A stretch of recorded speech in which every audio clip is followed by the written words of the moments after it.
Good afternoon, everyone. My name is Danielle McNichol, and I'm the General Counsel and Director for the Center for Leadership here at Neumann University. I want to thank you all for your attendance here today, and I'll get into a few of the housekeeping items in a moment, but at this time, I have the privilege of introducing to you Dr. Chris Domes, the President of Neumann University.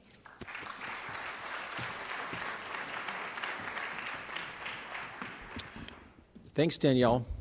And welcome, everyone. Welcome to this important topic and presentation. I want to welcome some of our students who are here, the Sisters of St. Francis of Philadelphia who are here, our community members, faculty, those that are here as individuals concerned about this important topic. And here at Neumann University, because of our mission and our values, this aligns so well with the kinds of education and importance that we should be putting on this type of work that people are doing in our community.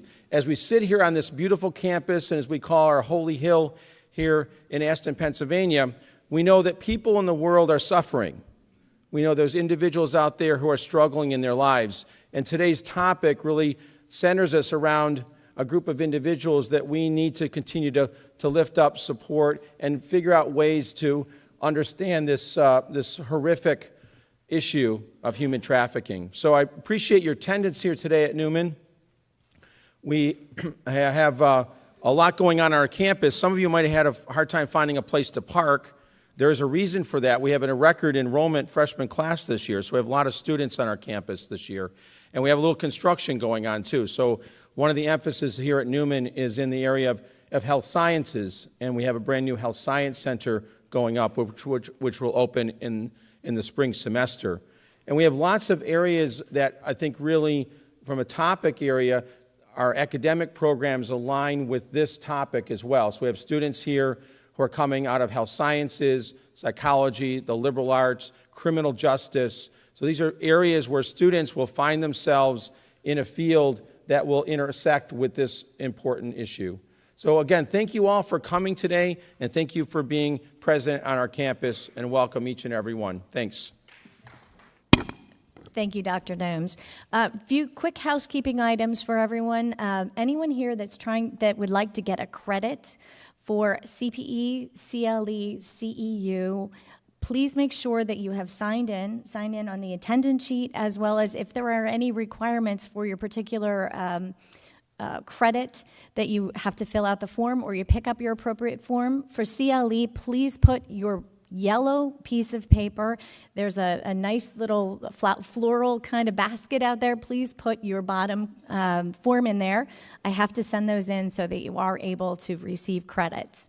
We want to thank our sponsor, Apple Walnut Cafe, as always, for the delicious food that they provide to us and their continued support for the Center for Leadership. I'd like to draw your attention to the agenda that you have in front of you. On the bottom, there's a website, live stream, and presentation materials that are available to you at this time. So www.nucenter4leadership.com.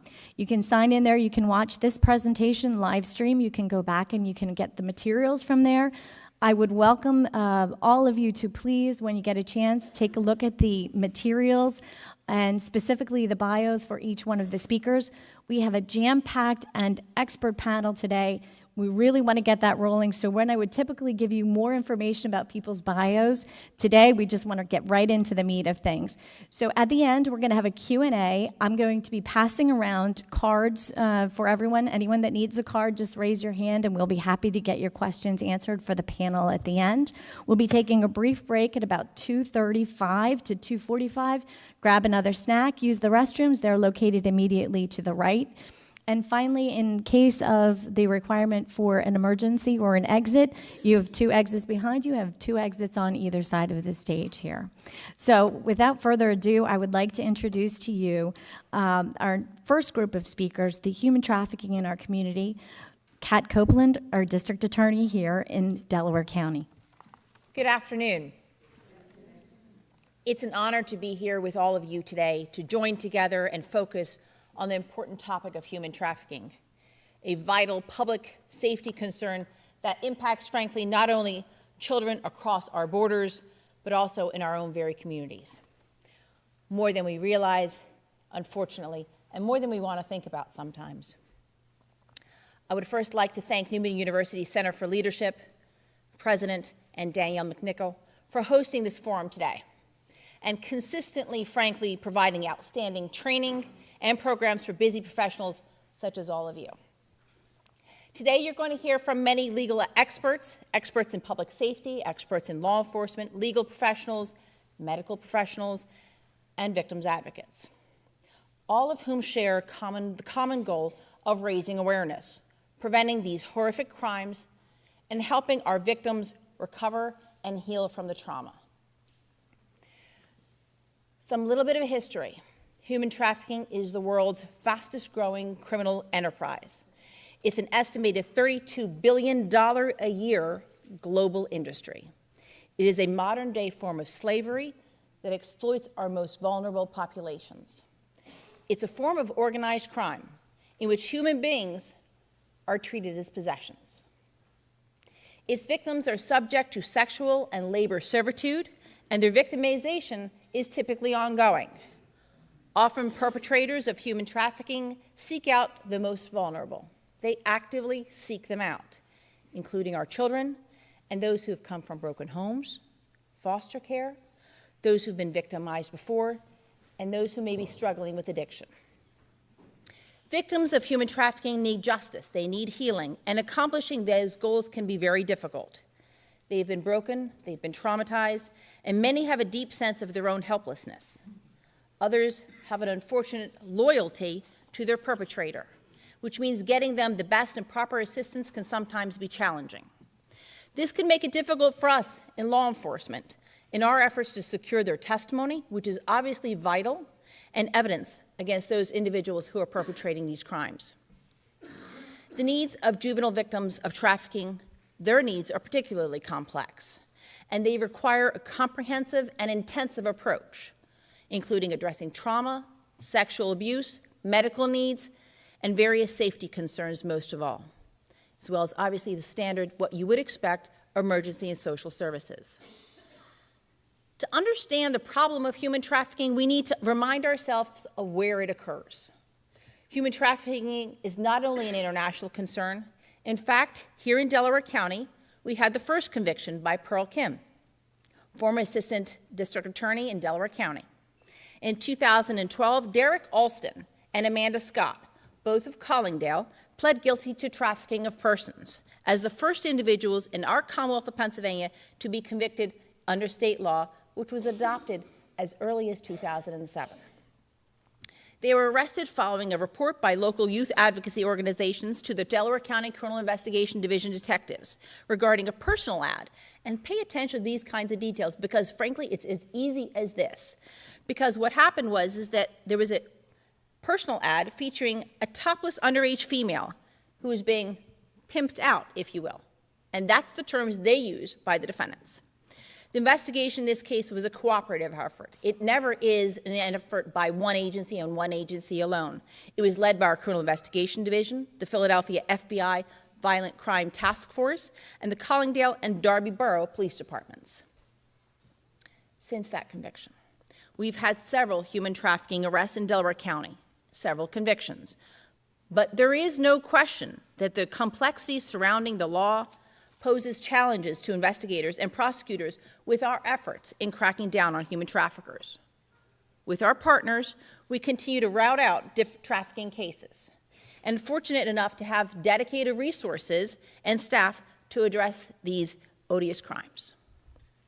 In partnership with our Criminal Investigation Division Child Abuse Unit, who works solely on these kinds of offenses and any offenses involving child abuse, our local police departments, and our partner federal agencies, we continue to work jointly to investigate these types of crimes, bringing justice and hopefully healing, most importantly, also to our victims. An important part of addressing these crimes is raising awareness and reaching our victims, and that's part of what today is about. To do so, we work closely with our victim advocate organizations, our partner agencies, the Delaware County Women Against Rape and the Domestic Abuse Project.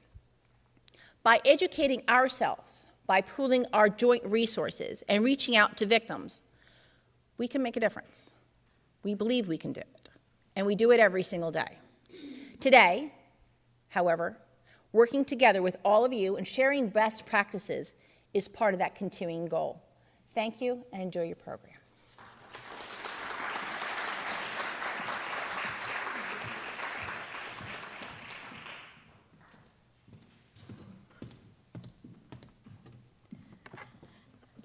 Thank you, District Attorney Copeland. At this time, I would like to ask Pearl Kim to please step forward as the former Senior Deputy Attorney General of Pennsylvania and the Chief of the Human Trafficking Unit in Delaware County District Attorney's Office, and as you've heard, the first prosecutor with the conviction in the Commonwealth. Thank you for coming today, Pearl.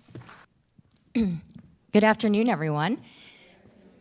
My name is Pearl Kim, and I was a former special victims prosecutor at Delaware County District Attorney's Office. I went on to become the chief of the Human Trafficking Unit.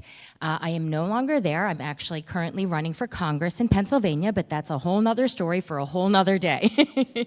As a former special victims prosecutor, I prosecuted sex crimes, child physical and sexual abuse, domestic violence, and human trafficking. And I was able to secure the first human trafficking conviction in the state of Pennsylvania. I then went on to work with state legislators and served on the Joint State Government's Advisory Commission on Human Trafficking, where we had stakeholders from across the entire state being able to weigh in on the new legislation, which is called Act 105. Act 105 ended up being implemented, I believe it was September 2nd of 2014. And because I was aware of the legislation and helped shape it, on September 3rd of 2014, I made an arrest in Delaware County, which led to the first human trafficking conviction under the new legislation. The reason why I tell you all of this is it's because of people like you that I was able to prosecute these cases. Community tips is how I got the information to build my cases. So I applaud all of you for being here and willing to learn and figure out the red flags of human trafficking, because if you see something, absolutely say something. Collectively, we will all be able to combat human trafficking. It is amazing to me that this is a country of immigrants, that some people come here by choice. Historically, some people have come here enslaved, and the fact that it is still happening is absolutely unbelievable. So thank you so much for being here in this audience, for caring, and for Neumann for hosting us. So I'll talk briefly just about the first conviction, which our District Attorney, Yoon Copeland, had mentioned. This came out of Collingdale, and we got this tip through Backpage. Does anyone know what Backpage is, by show of hands? Okay, all right, a lot of you are pretty well educated on this issue. Do you guys know what Craigslist is? Okay, all right. So for those of you that don't know what Backpage is, it's sort of like Craigslist. Craigslist, you can buy and sell furniture online, right? But unfortunately, with Backpage, you can buy and sell people.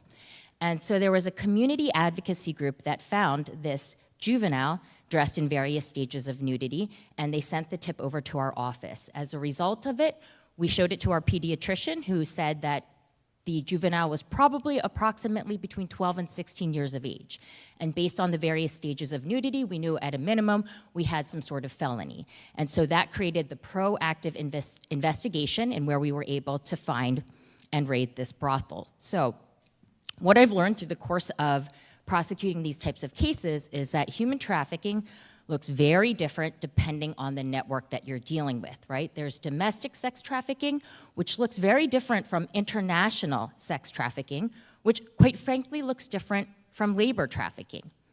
So domestic sex trafficking, there is a little bit of a unique pimp culture. And at the top of the hierarchy is the pimp, and the next level tends to be or could be a female. She's referred to as a bottom girl or a bottom B.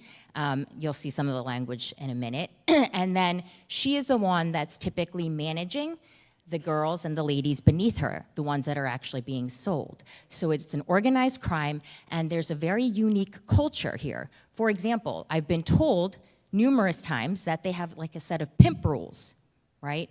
That sometimes you can literally go into these apartments and these houses, and that they're pimp guides or pimp trophies. So it's a unique culture, and believe it or not, we were able to find a set of rules. So this piece of evidence is what enabled us to charge the trafficking, and I'm just gonna read a little bit to you. It starts off with "Daddy is the law," Never tell daddy no. Do as you're told, do not ask questions. Always get your money up front. Break yourself after every trick. And it goes on and on and on. There was also a different set of rules for the bottom beam. Respect daddy at all times. Know your place and stay in a host's place at all times. Keep the house clean. Keep daddy well fed, and so on. So it was these set of rules that enabled us to ultimately charge and negotiate a guilty plea for trafficking of persons under the old legislation. Here's a excerpt. I'm not going to read it to you, but I'll leave it up for a minute that you can read. The Pimp Game, an instructional guide that last I checked was being sold on Amazon.com. Don't know if it currently is. But as you can see, the very last few sentences, after you have broken her spirit, she has no sense of self, value, now pimp, put a price tag on the item you have manufactured. And this is the pimp culture. And this was in part of the problem with the old legislation, which is why a lot of us weighed in for the new legislation, Act 105, because there is this stereotype and that there is this myth that human trafficking looks a specific way and that it must be utilizing physical force. But what we've come to realize, that is not the case. If you're going to pimp out a runaway juvenile who has no place to go, who might have had a history of physical and or sexual abuse, you don't have to use physical force in order to subject her to sexual servitude, right? Unfortunately, we all know that in this area, we have one of the worst heroin epidemics. You don't need physical force to take advantage of someone who's addicted to heroin. All you have to do is supply their drugs, right? And so the new legislation encompasses that. If you're facilitating someone's access to a controlled substance and having them subjected to sexual servitude, you're now trafficking someone. And as I mentioned, that is all in Act 105, which I believe you will be hearing from some more individuals later about the specifics of the legislation. Another thing, right, with the illicit massage parlors, we've come to realize in a lot of those instances, it's not physical force. When you're talking about vulnerable populations, right, and someone who might be undocumented, can't speak English, you don't need physical force to get them, to subject them to labor servitude or sexual servitude, because you could be withholding their documents, for example, right? Extorting them, using some sort of debt coercion. All of this is now in Act 105. Polaris Project put this up. This is what they believe the illicit massage parlors in the nation and the locations. And I know I have very little time. Typically, I can speak for hours and hours and hours on human trafficking, but I wanted to pretty much end with this. So another charge and offense in the Act 105 was patronizing a victim of sexual servitude. And that is what we consider to be the Johns, or the people that buy, correct?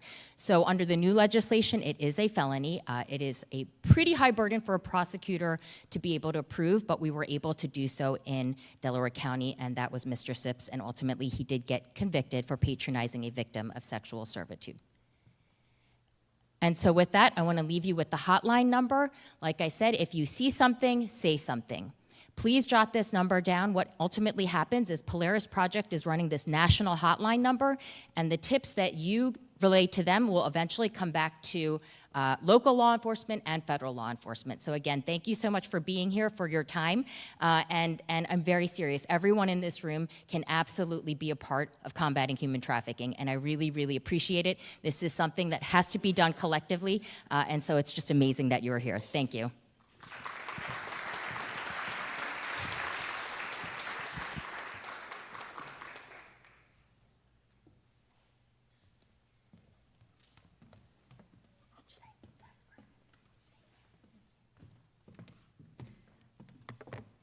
Thank you so much, Attorney Kim, and for all of your work on this topic. We appreciate that very much. At this time, I'd like to call up Attorney Sarah Robinson from the Institute to address commercial sexual exploitation at Villanova University School of Law. All right, good afternoon, everyone. Thank you. Thanks for being here, and big thanks to Neumann University and the Center for Leadership for inviting all of us out to speak to you today about this really important issue that you can see is impacting, has impacted, and will continue to impact our community. So I work for a nonprofit organization that's housed out of Villanova Law School. We are a policy advocacy organization. We assist those who respond to commercial sexual exploitation and sex trafficking in Pennsylvania and in other states. So what does that look like? We do a lot of legislative analysis. We do legislative reform advocacy, but not lobbying. Don't tell our funders that we do lobbying. And then I am fortunate enough that in my position, I actually provide direct legal services to victims of trafficking. I work part-time down in Philadelphia as a public defender in the prostitution diversion court called Project Dawn Court. Essentially, Project Dawn was created to help women who have been stuck in the life of prostitution, who have amassed 3 prior convictions for prostitution, to break the cycle. And it is one of the premier programs in the country of its kind because we provide our participants with sexual trauma recovery therapy. And we believe that that is the element that truly helps many of our participants actually break the cycle of prostitution and drug abuse. I'm going to be going through the federal and state sex trafficking laws, and if there's time, I'm also going through the prostitution law we have in Pennsylvania because, in my experience, commercial sexual exploitation and sex trafficking are very similar, and oftentimes the way that sex trafficking presents to law enforcement is as prostitution. So I think it's important for you to walk away with an understanding of all of the continuum of commercial sexual exploitation. And since I'm going to be doing a lot of detail and talking about the law and specifics, if you have a question at any time, I encourage you to just raise your hand and we can do questions right away. Okay, so the first federal law I want to talk to you about is the Trafficking Victims Protection Act. It was the first law in America to address trafficking, both labor and sex trafficking. If you ask me any questions about labor trafficking, my head is going to explode because I don't know anything about labor trafficking. Just joking, but really we are here to focus on, as the previous speakers talked about, sex trafficking, but not only sex trafficking, but domestic sex trafficking, where our neighbors, our residents, Philadelphia citizens, Pennsylvania citizens, Delaware County citizens are being subjected to this crime. You'd be surprised to find that the TVPA was enacted in 2000, which I'm sure to many of us doesn't seem like that long ago. It has been reauthorized a few times since then, and in particular, I want to point your attention to the year 2015. In 2015, Congress enacted the JVTA, the Justice for Victims of Trafficking Act. It amended and improved the TVPA, and in one particular aspect, it really strengthened the federal crime of sex trafficking by adding in 3 additional acts that are the acts a prosecutor uses to prove the crime. It also created a fund that would support victim services, which you will hear about later this afternoon, and it mandated training for first responders. It also updated the definition of child abuse to include sex trafficking, which we also have mirrored laws here in Pennsylvania, where sexual exploitation of a child is a form of child abuse. We also have SESTA FOSTA, which is a federal law now. It was passed earlier this year.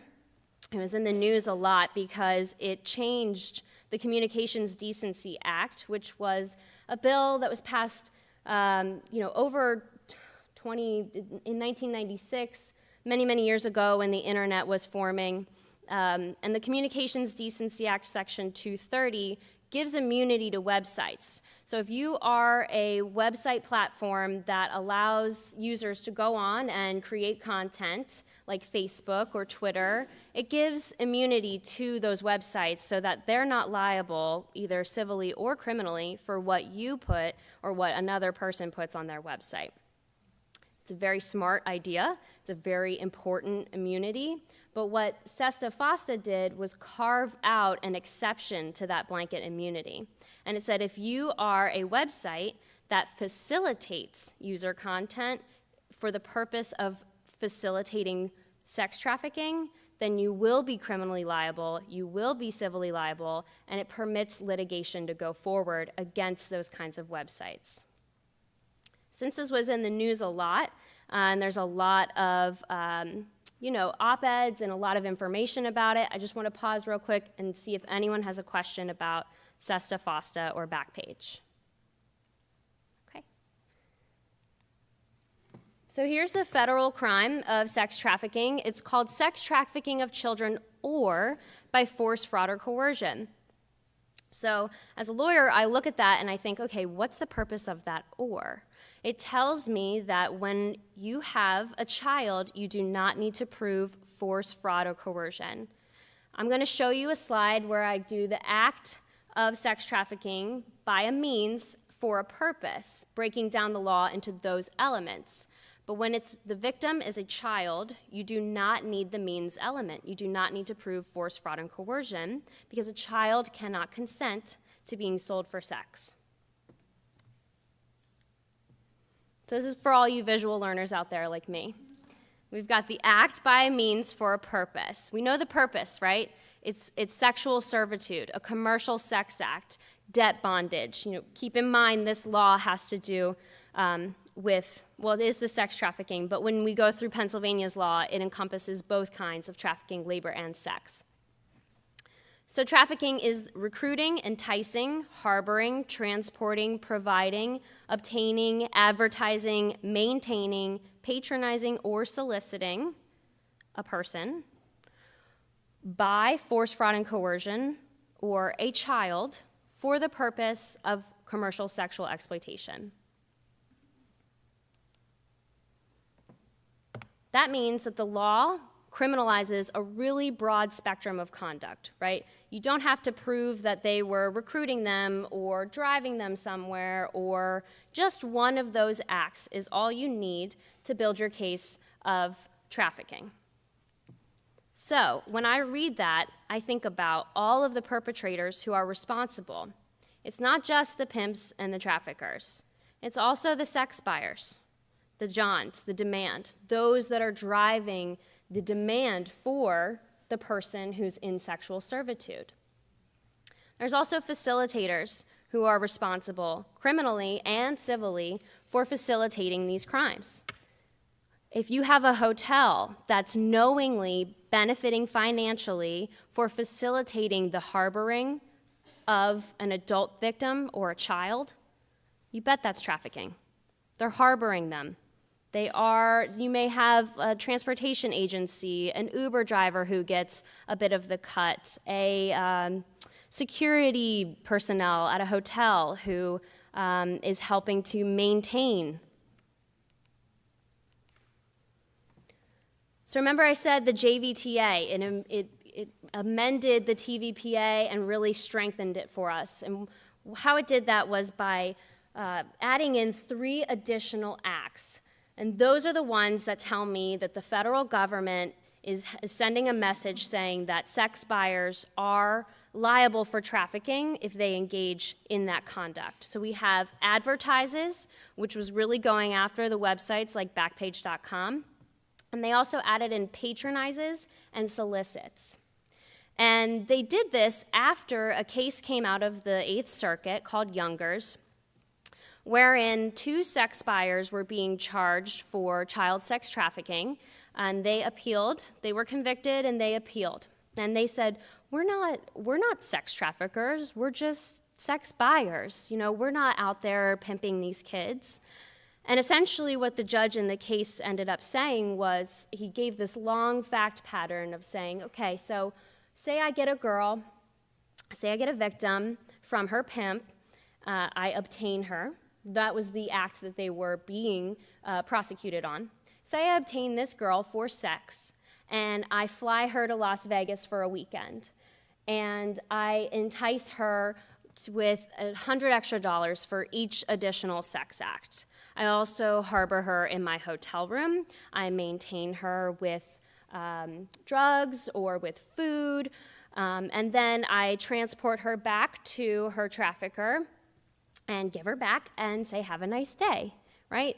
You can think of many of the acts that sex trafficker, or that sex buyer, rather, engaged in, which really elevates his or her level of criminal culpability to that of a trafficker.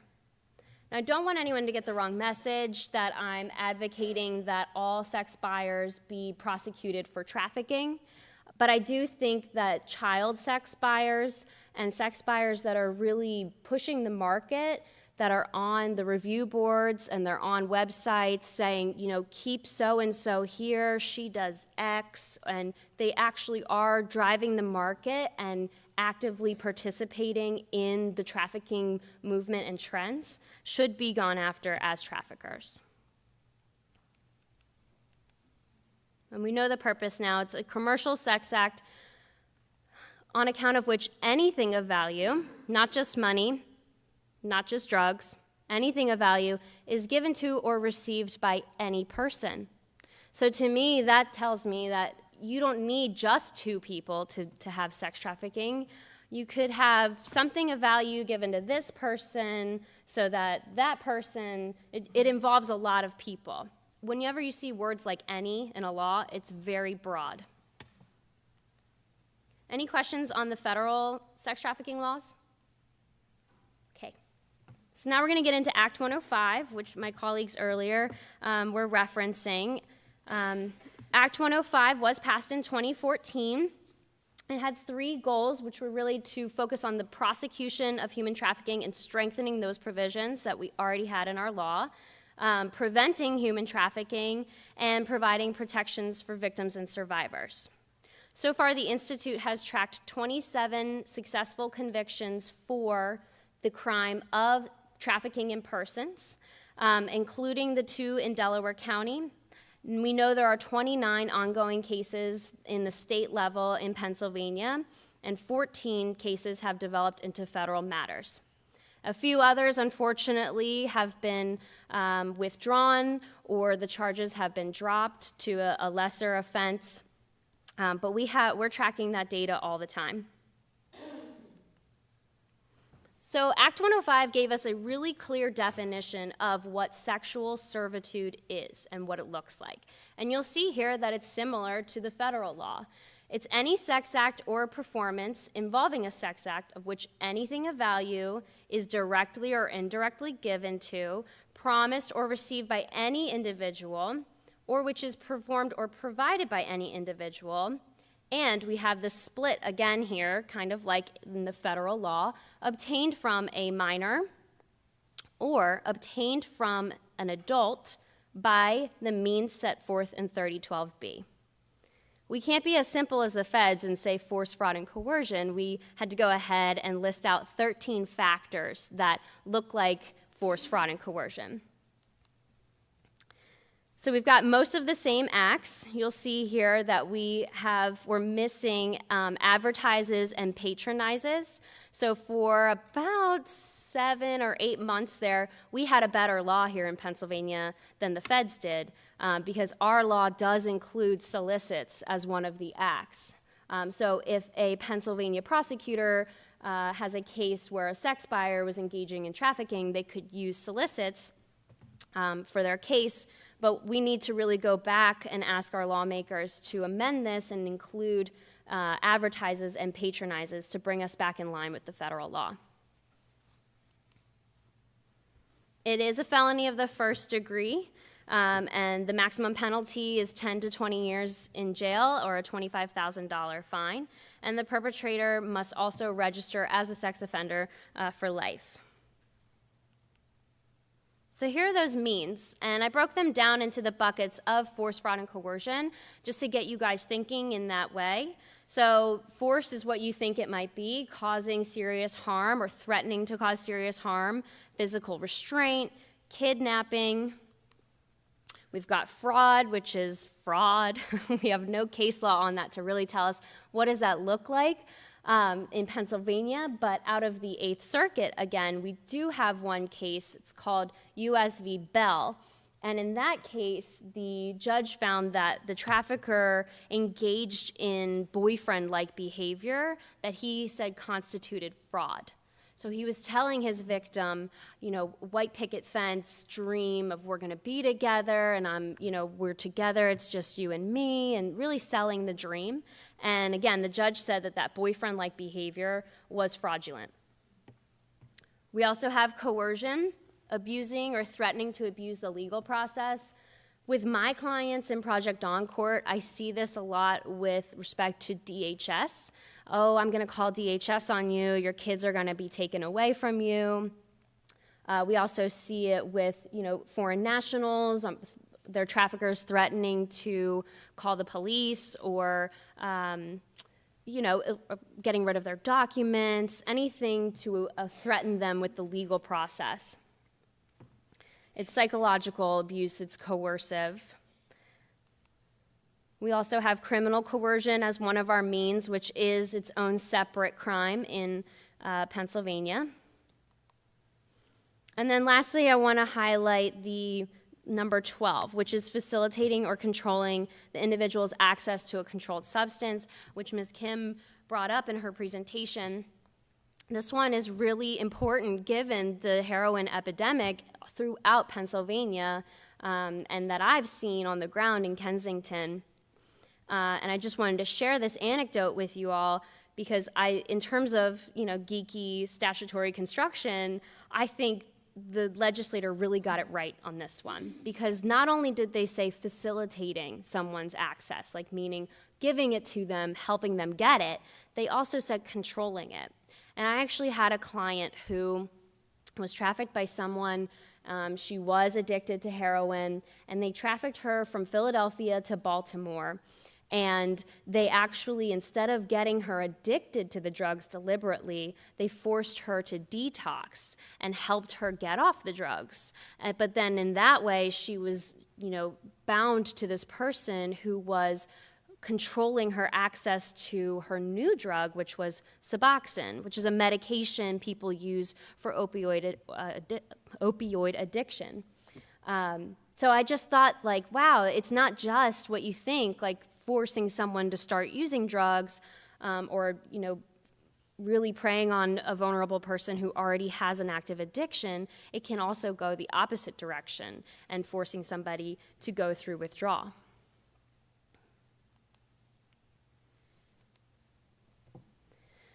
Okay, I have 5 minutes. So I'm going to talk to you about prostitution then really quickly. As I said, since, this is how it appears to us, and as we are all learning together, as it's only been 4 years and 2 weeks since we've had a robust, comprehensive sex trafficking law in Pennsylvania. Prior to that, sex trafficking didn't just start happening 4 years and 2 months ago. It's really played out in prostitution. So I want to make sure we go over this, and please, if you have questions, ask me. But I'm going to focus on Section A, B, and E of prostitution, the prostitution crime, which is Section 5902 in our Crimes Code. So Section A is what I would say is selling sex. It criminalizes the act of selling sex. Section B criminalizes the act of pimping. And Section E criminalizes the act of buying sex. So prostitution, 5902A, selling sex. It says a person is guilty of selling sex if he or she is an inmate in a house of prostitution or engages in sex as a business or loiters in or within view of a public place for the purpose of being hired to engage in sexual activity. So number 2 is kind of like attempt, right? It's an attempt to engage in sex as a business.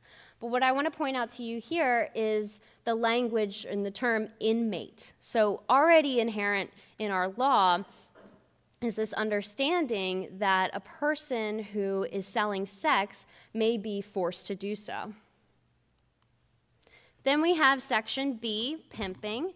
I pointed out words up there. It's probably too small for you guys to see, so I'll read it. We've got owning, controlling, managing, supervising, keeping, an inmate, again, encouraging, inducing, soliciting, procuring, transporting, soliciting any benefit. Where have we heard these words before? It sounds a lot like trafficking, right? And then we've got B.1, which this is the kindest way you can put it, promoting prostitution of a minor. But what is that? That's pimping children. And in my opinion, pimping children is trafficking. That's sex trafficking. Same words there: owning, controlling, soliciting, procuring. So I say that promoting prostitution should be considered a lesser form of sex trafficking, a lesser included offense. We need to move it into the sex trafficking, the human trafficking statute in our crimes code, and really separate it from the activity of selling sex or buying sex. It's distinct. Promoting is a euphemism, right? It's a very nice way to say something that really in action is pimping or trafficking. So I wanted to put up here the penalty for pimping kids is 3.5 to 7 years. But when you take it and you look at it as sex trafficking of a minor, the penalty increases greatly to 10 to 20. And then we have patronizing prostitutes, another euphemistic way to say buying sex. And it says a person commits the offense of patronizing prostitutes if that person hires a prostitute or any other person. Again, we have some sort of stigma, some sort of history, emotional history attached to this crime that's written directly into the code. A prostitute or any other person. And when I read that and I think about my clients, I don't see my clients as prostitutes. They are people. To write in there or any other person is just codifying a stigma and abjecting prostituted people from our society.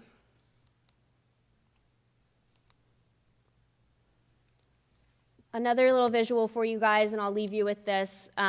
We've had a disparity historically in our policing tactics of how, this crime of prostitution, A, selling sex, and E, buying sex are for all respects the same. They recidivize the same. The more you do it, the more trouble you get into. But in our society, we've historically been going after the prostituted person, those that are selling sex, much more than we've gone after the buyers.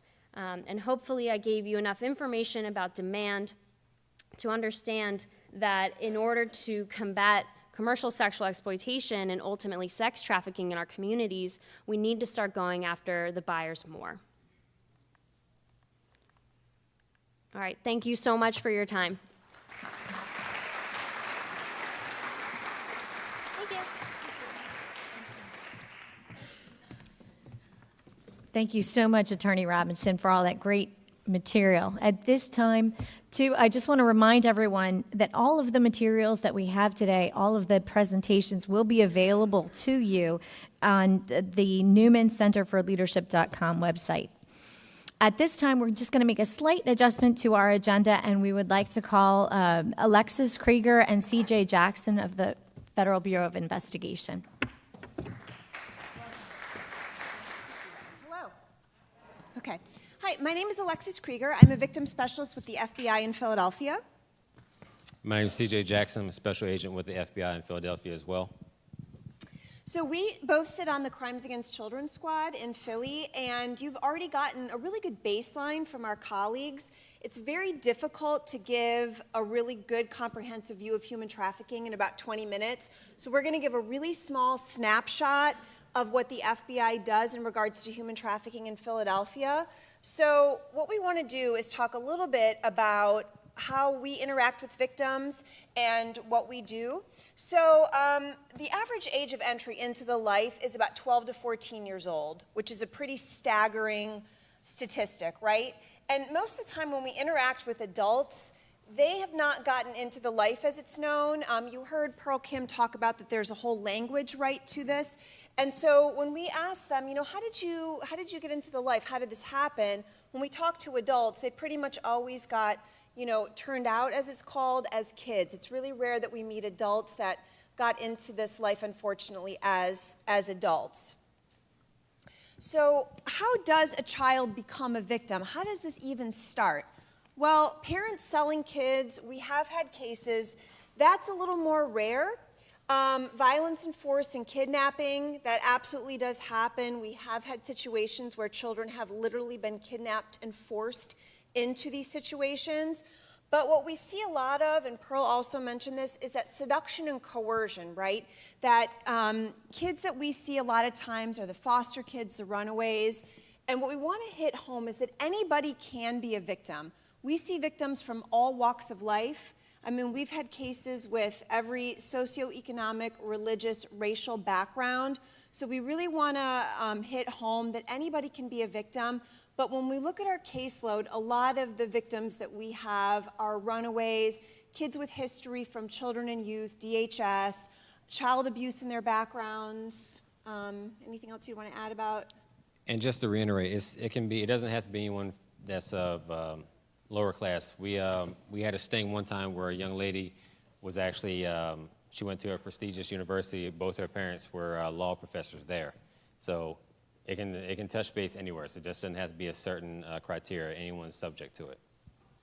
But a lot of times what happens when you have children who are lacking something, maybe, they don't have a parent that is paying attention to them or loving them. There's something that's missing in their life. And so a trafficker or a pimp comes across and they sell them that dream that life with them is going to be better. You come with me and I will take care of you. I will fill that void that you don't have, right? So I will give you that love, that attention.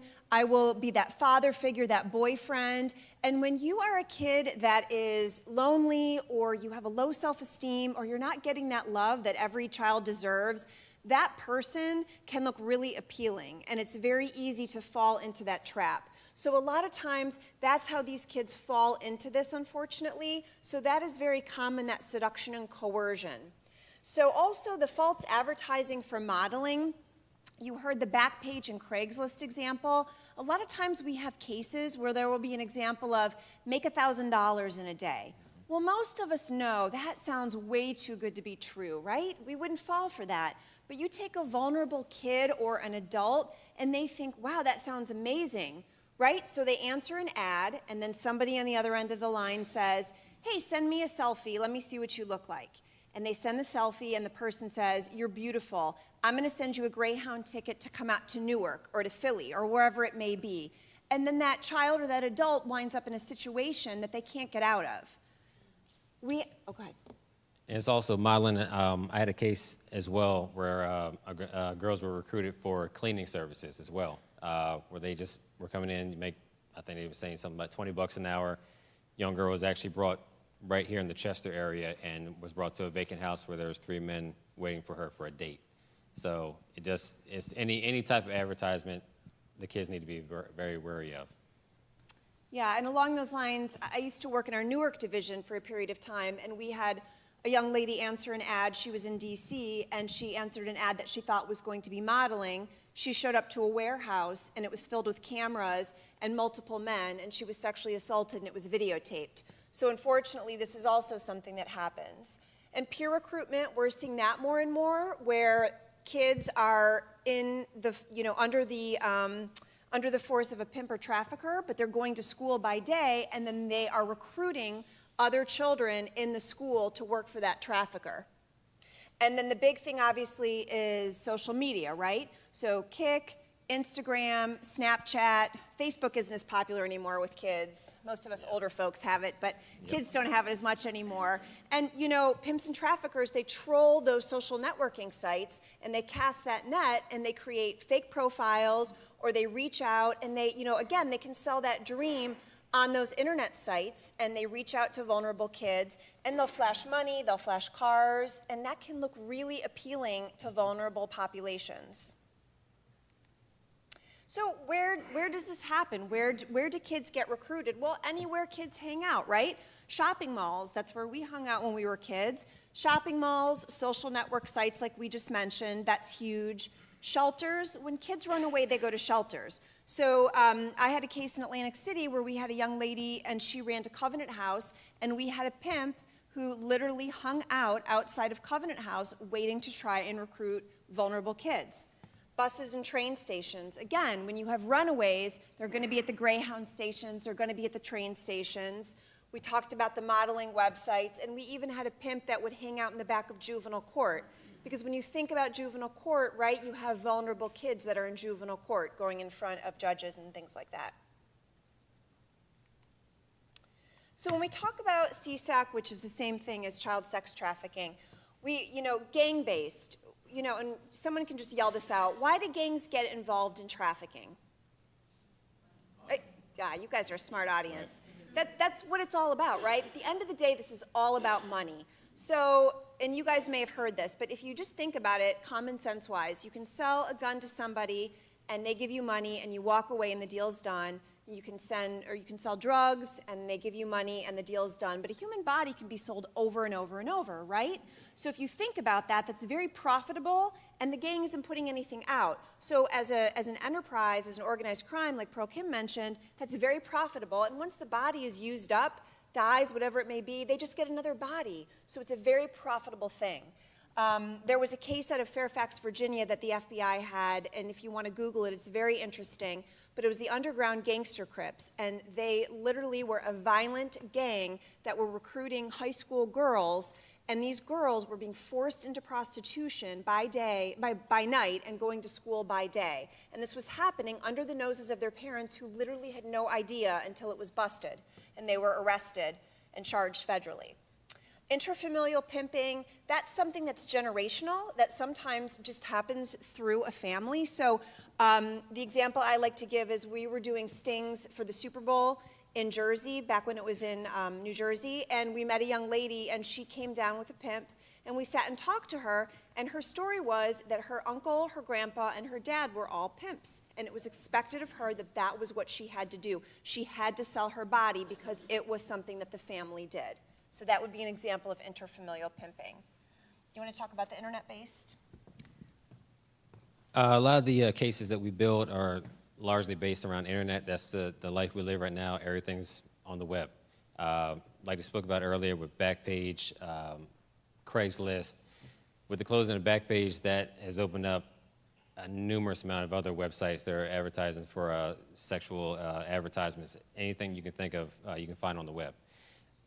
Everything that the interviews we do, which these girls that we talk to, they've been through so much and they start at a young age. So it takes a lot of time for them to even come up and talk to us about anything. So we have to kind of corroborate what they're telling us with what's on the internet. So they've been advertised on the internet. A lot of that is where our case is based off of, is their corroboration of their ad, phone numbers that were associated with it, pictures that were taken, pictures that were posted. So a lot of it comes right back to sites like the Craigslist, the Backpages, and everything of that nature as well. And when we talk about street prostitution, that's your old school tracks, where you have somebody walking on the street and a vehicle pulls up and someone gets in. Those absolutely still exist. Like CJ mentioned, with the advent of the internet kind of boomed and took over the internet-based exploitation. But in Philly, where is a really popular part of the city where you might see people walking a track? Kensington. Why Kensington? Drugs. Yeah, you guys are the smartest audience ever. Pornography, obviously you can have trafficking occur in pornography. We had that example of the young lady that showed up thinking it was modeling, and it wound up, she was forced into that video, unfortunately. Stripping, and there's strip clubs that don't look like strip clubs, right? They're underground strip clubs, and you have underage girls or boys that are forced into that, and all those other examples you see up there.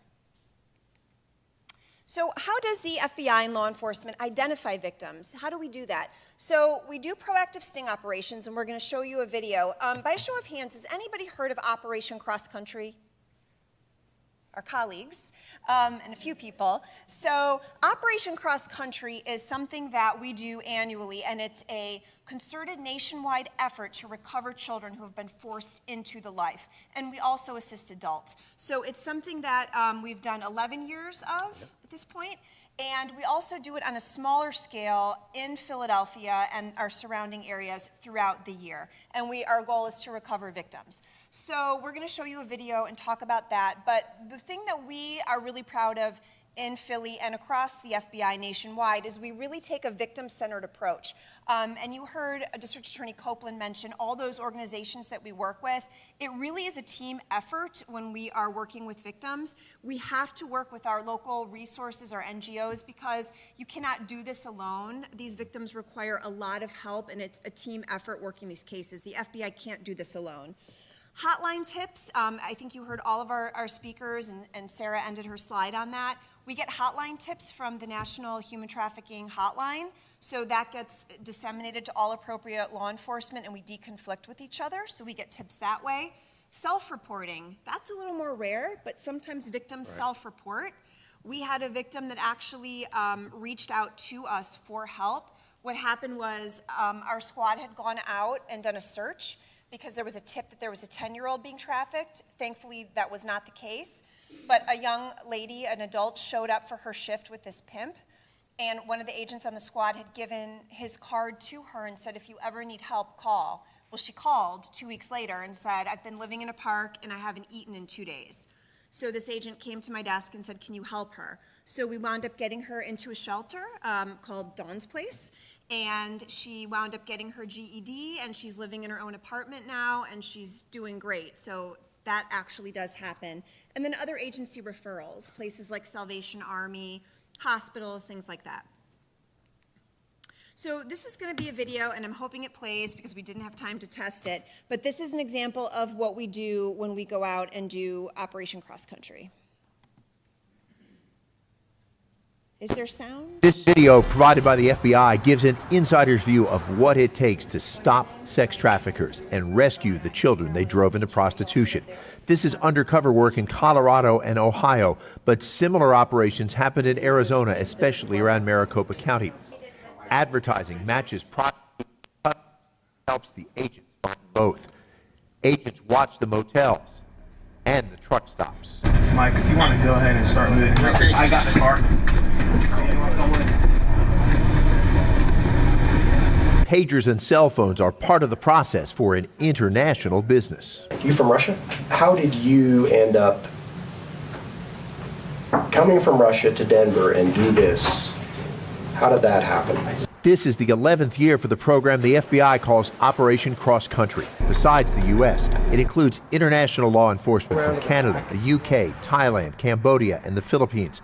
The operation recognizes the young girls are more victim than criminal, forced into selling sex, while some are still in their early teens. Agents work to lock up the pimps, but unlock new lives for the women. If you want to stop all of this, stop what you're doing, stop this work, you can call that and they can do that for you. They can help you stay in the United States or go back home to family. So you don't have to deal with the scary stuff. In 3 days, Operation Cross Country recovered 84 young people and arrested 120 of the people who forced them into selling sex. Craig Smith, KCON 9, on your side. So it's just an example of when we go out, what we do, and really our goal is to treat every single person that we come in contact with respect and talk to them, find out what their story is. You know, not everyone is going to identify as a victim, but, you know, the agents on the squad do a great job of having a victim specialist come along, and I always carry food, extra clothes. You know, I always have numbers for our local NGO partners, and I hand it out to the victims in case they do want help. Sometimes I hear from them, sometimes I don't, but I think we're really proud of how we handle the stings. Yeah, the stings come out very well, and they help produce a lot of cases where we can take these traffickers to court, and a lot of them federally get a lot of heavy time. We just had one guy who was sentenced to 100 years, another guy who was sentenced to 30 a couple months ago. So it's satisfactory in that aspect. It's a very thankless job, and Alexis works tirelessly with a lot of these victims. So a lot of victims don't realize they are victims. It takes a while. It takes a lot of rapport building. One case I had took the young girl, she was trafficked from Delaware up here into Delco.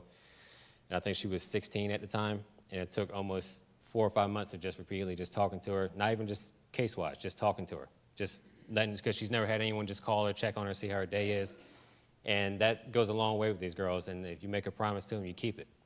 So it's a very thankless job. Alexis works tirelessly, phone rings night and day, So yeah, so it's satisfactory that we can have things like this that produce cases that we can take these traffickers to court.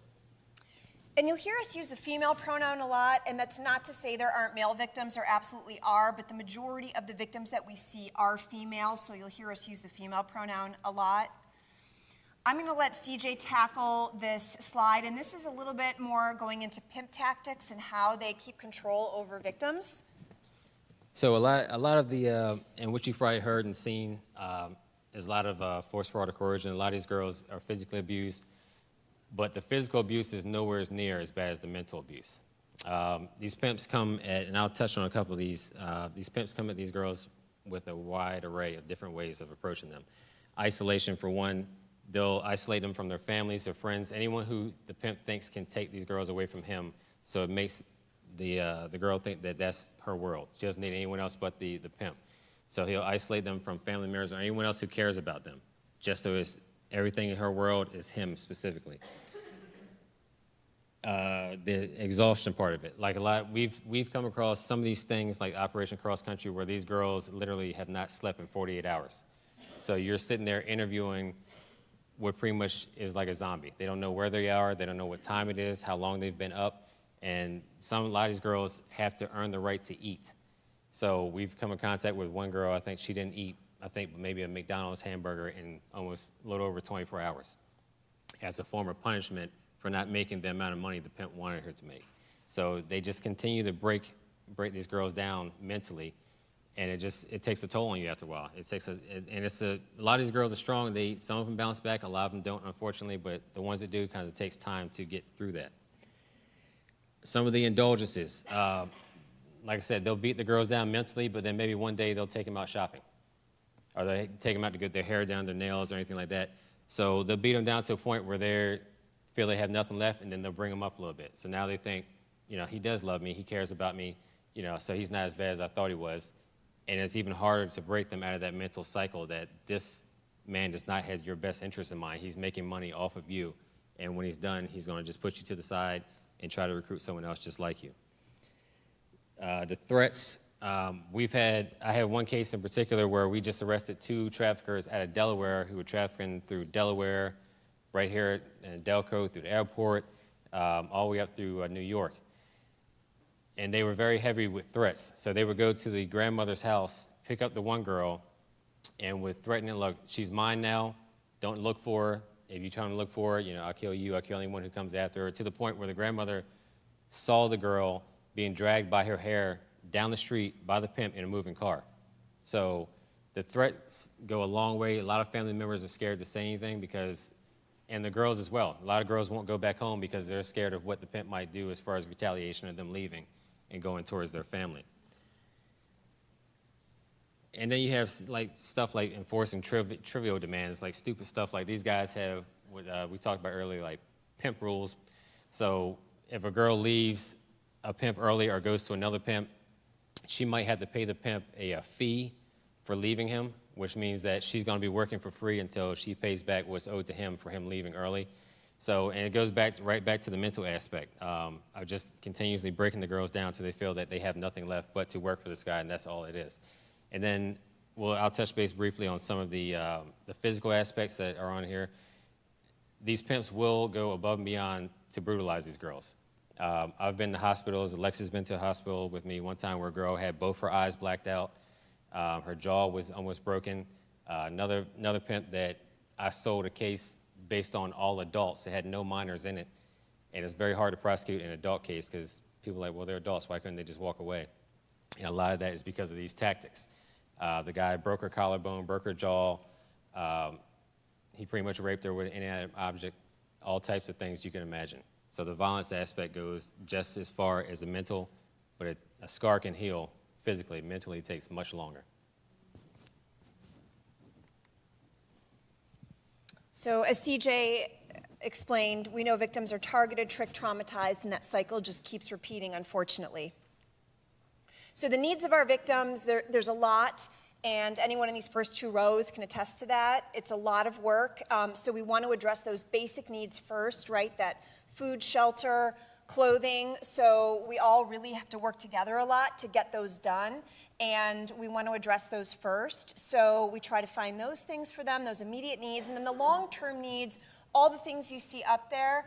You know, and a lot of times these victims kind of go in and out of pocket, honestly. Like sometimes, you know, our victims, like we had one today we were talking about where, you know, she was doing really, really well, and then she went into crisis, and DHS took custody of her. We found this really great GED program for her because from the minute she got recovered, all she talked about was getting her GED. That's all she wanted to do.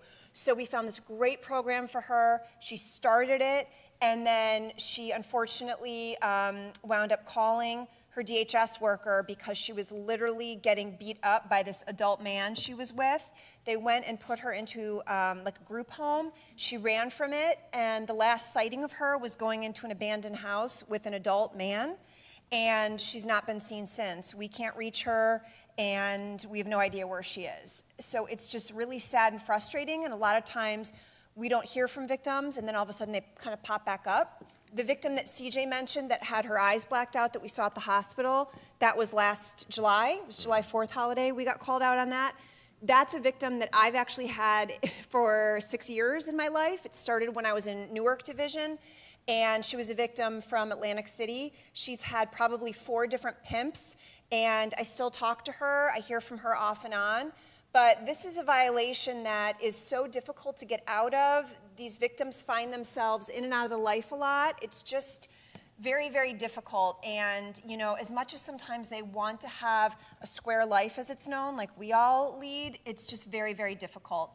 So all those things you see are things that we all try to assist them with. But the substance abuse is tough because we're seeing more of that opioid addiction, like Sarah mentioned, and that is a very, very tough hurdle. You know, we have a victim now who we've literally found a great program for her. We physically took her to the program, and she left after 2 weeks, and she's out of state now, and she's relapsed, she's OD'd. It's just a very, very tough road with these victims, getting them to where we hope they will be one day. And then the long-term effects, you know, if they do get out of the life, a lot of times they have the suicidal thoughts, they absolutely have PTSD, they have a low self-esteem, so just dealing with that and getting them to believe that they do have self-worth is very difficult. A lot of times the substance abuse, eating disorders, all those things are really difficult hurdles for them as long-term goes on. So this has all been very depressing. We want to leave you with a really positive video.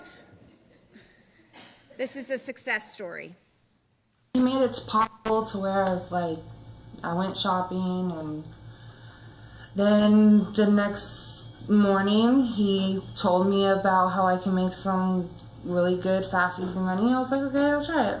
And he put me out on the street, and I came home with $750. It was kind of exciting because it had the thrill of hiding. Of course, the happy story, the volume doesn't work.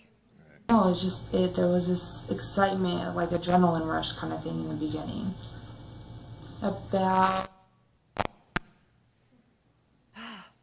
All right, well, I'm not gonna make you suffer through that. I will tell you that Nicole was a victim of really bad sex trafficking, and she wound up being recovered in an FBI sting, and she was able to turn her life around. She was out west. There was a victim specialist and agent in the Seattle office that was able to help her, and she will tell you in the video that she went on to go to college, buy her first car, and she's doing really, really well. So I think you can actually go to FBI.gov and Google Nicole's story, and you'll find it on there if you want to kind of hear about her story. But we actually do have success stories, even though we just told you this whole depressing thing for 20 minutes. But we really do appreciate your time and you being here, so thank you very much. Thank you very much. Going back. Sure.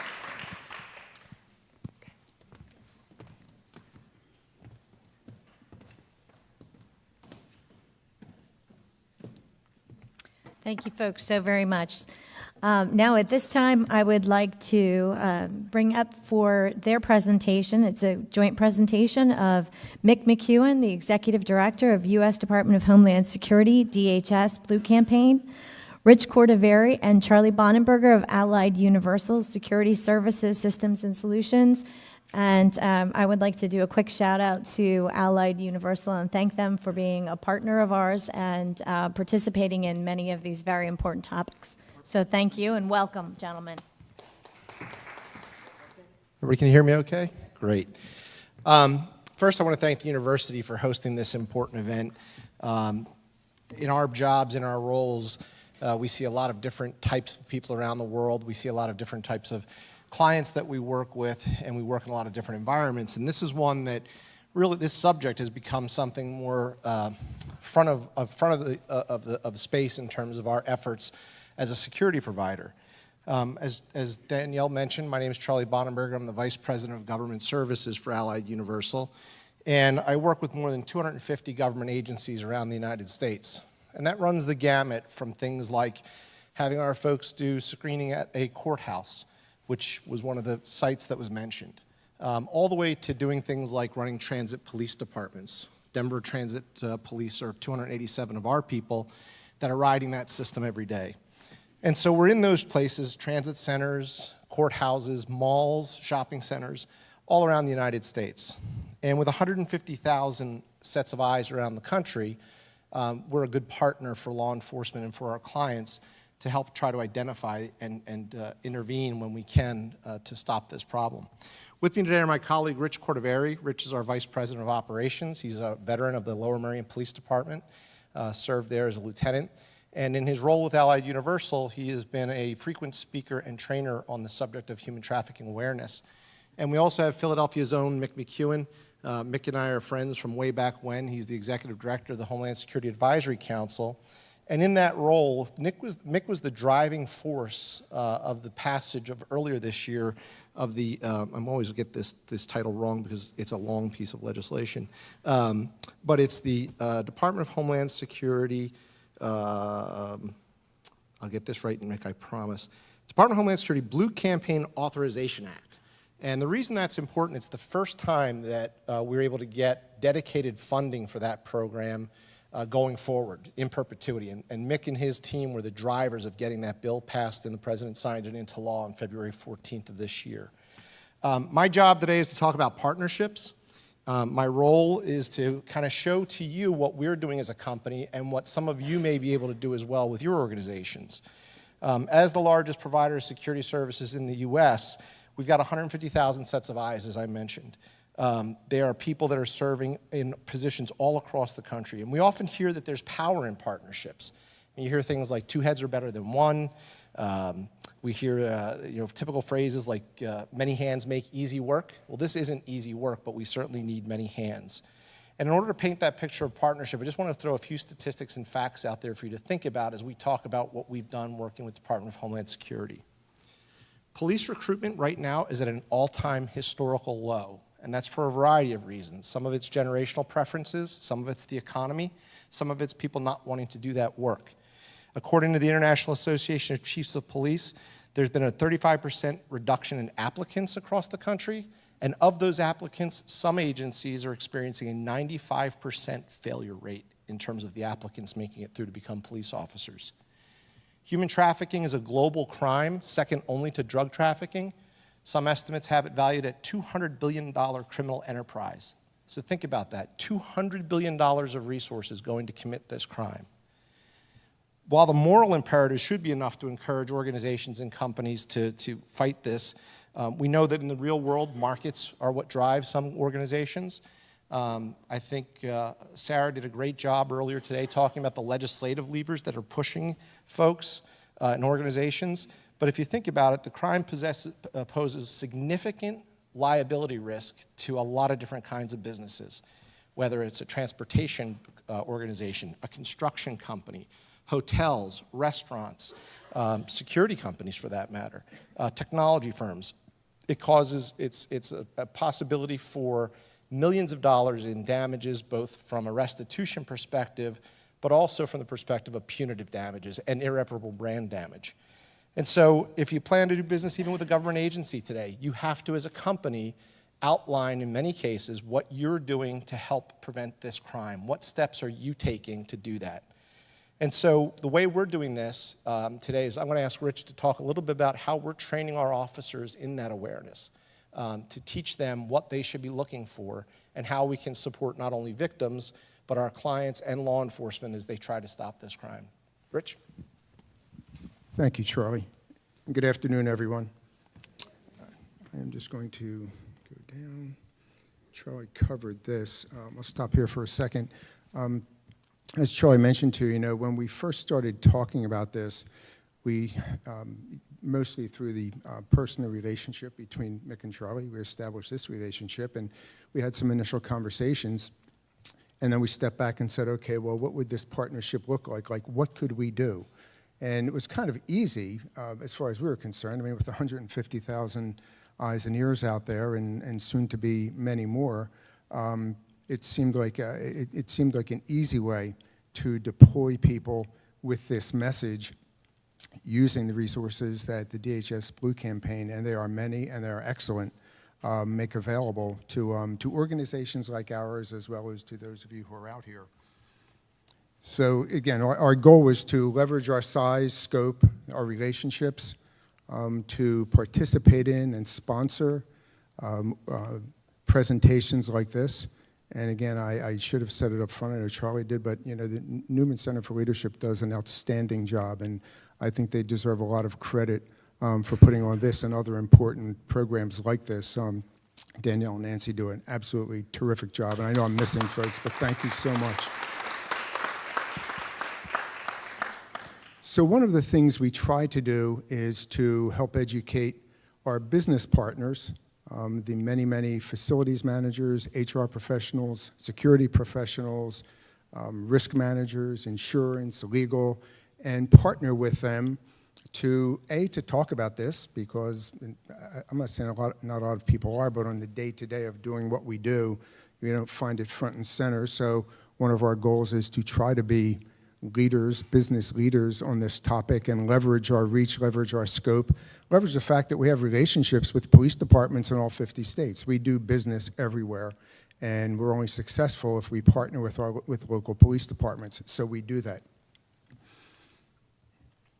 And so for us, again, it was kind of easy. In a previous part of my career with Allied, I was head of the Learning and Development Group, and I was very proud to help develop a very robust learning management system.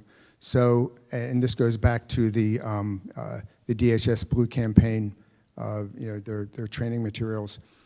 They could not have made it easier to partner with them, because literally in a matter of just a couple of days, and that was only driven by the fact that our development teams were busy and our programming teams were busy, we were able to upload all of their training materials onto our learning management system and make them available to our organization literally in less than a week. Now, certainly we had to advertise a little bit and we had to promote it, and we wanted to kind of tier it out, so to speak, rather than just throw it out there. So initially, speaking with Charlie, I think you saw on a previous slide the number of hospitals and malls, and to Charlie's little piece of the world, our big piece of the world, are transit. And we do work in those places where victims are, and where criminals are, obviously, just by the nature of our business. And so we have begun. This is just a brief outline of the 1-hour online program. That is the starting point. Online training is good for a lot of different things, but we look at it as a starting point. We reinforce that with including this topic in management meetings, in part of our face-to-face training and our post orders. So I'll tell you a little bit about the materials that are available in a little bit. So again, kind of baby steps. You can throw a program out there when you have a learning management system with a couple thousand training assets. Sometimes what's the phrase they use, the fire hydrant. We try not to be that. So we've tried to meter out the training into those verticals where it's most likely to be used, at least most initially. So Charlie and I talked about it. We just decided transit initially, malls will be next. But the idea is to raise the awareness level of the men and women who work for us, who work for you. We do have some clients in the room. So, and again, some success so far, a little short of 4,000 programs completed, and that goes up, that'll go up all the time. So let me just back up for a second and talk a little bit about about training. So that is, that's kind of what we do as a large organization. I think one of the messages or one of the questions here today is, what can you do? If you're here from an organization and you're trying to figure out how you could participate and lend value to this effort, to this initiative, I will tell you, you don't have to be an organization as large as ours. Whatever organization you're from, through Mick, we were able to bring some materials with us today. They're out there during the break. You might see them. They're next to the desserts, so you'll pass them. You'll pass them during the break. They're right out there. Grab a couple. It's a great way to start your education on this topic. I'll also, and I don't want to steal Mick's thunder, he's going to tell you about the Blue campaign. I will tell you as an end user that their website is exceptional. It's really easy to download materials, to grab materials, and to make them available to your employees and the people that you work with. One of the other questions, not directly related to our organization's role in this, but there are a lot of individuals here, and I sense, I think I'm correct, that there are a number of faith-based organizations here, and so you might ask yourself, well, what can we do as individuals? You can move the bar. We see stories all the time of people taking action and making a huge impact. One of the stories in this local area had to do with a young woman who had been turned out, so to speak, by some out-of-state residents, and she was using Uber, and somebody mentioned Uber up front. She was using Uber to go to an appointment. And I love all the euphemisms that we use. Appointments to go see clients, she was going to see a criminal, right? So we use air quotes a lot here, but she was going to see a client. Nevertheless, she told the driver of that Uber what she was doing, what she was going to do, why she was afraid, and he took action. He notified the local police, and a five-state trafficking ring was broken up. Here's the punchline, though, if you ask what one person can do. Not having to do with my role here at Allied Universal, I tag team a presentation similar to this with a woman who writes on the topic in Chester County is where she's from, but to local churches.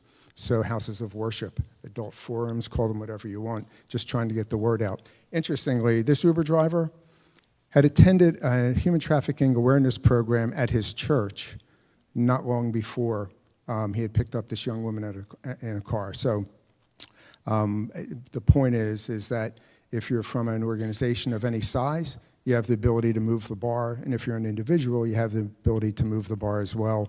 I think after we've heard what we've heard up to this point, I just think we all agree that we have to get together and move the bar on this. So thank you very much for your attention. We'll be around to chat afterwards, and I know there'll be some discussion. I'm going to turn it over to Mick now, who's going to tell you about the Blue campaign and the important work they're doing. Thank you, Mick. Thank you so much.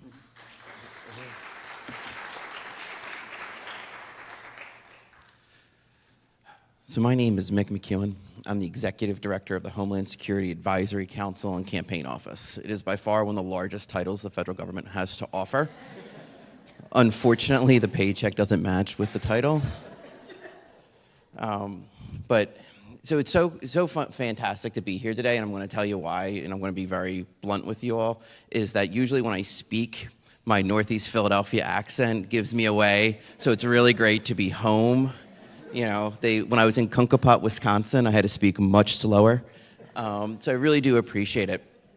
But I also want to say, I want to really thank the Neumann Center here.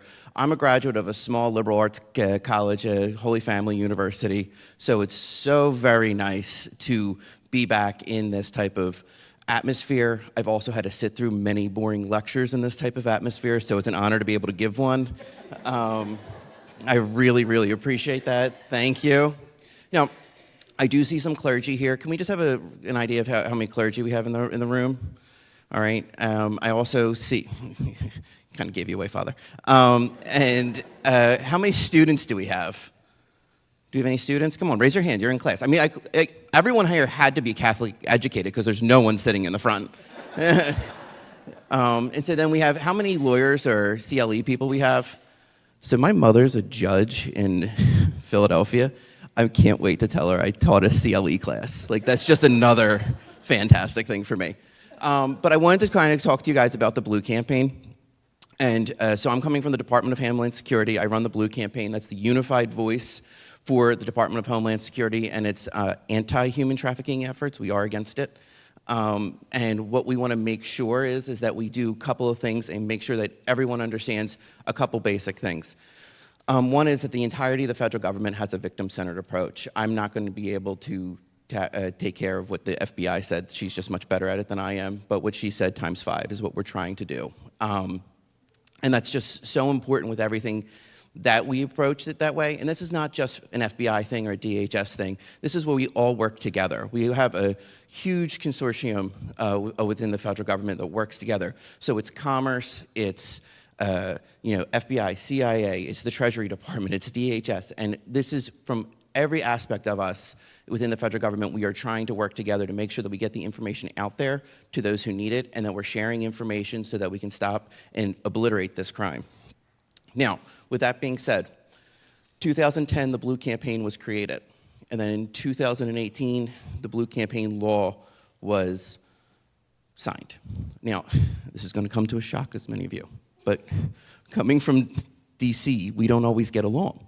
But when it came to the Blue Campaign Authorization Act, we were able to get it unanimously consent through the House, the Senate, and the President. So there was one occasion that we know that everyone got along in DC, and it was to pass this law. What's the law do? Well, that's not it. What the law does is pretty much make sure that this office exists to help spread the message, raise awareness, educate, train, and also work within the interagency to make sure that we're all working together to help eradicate the crime.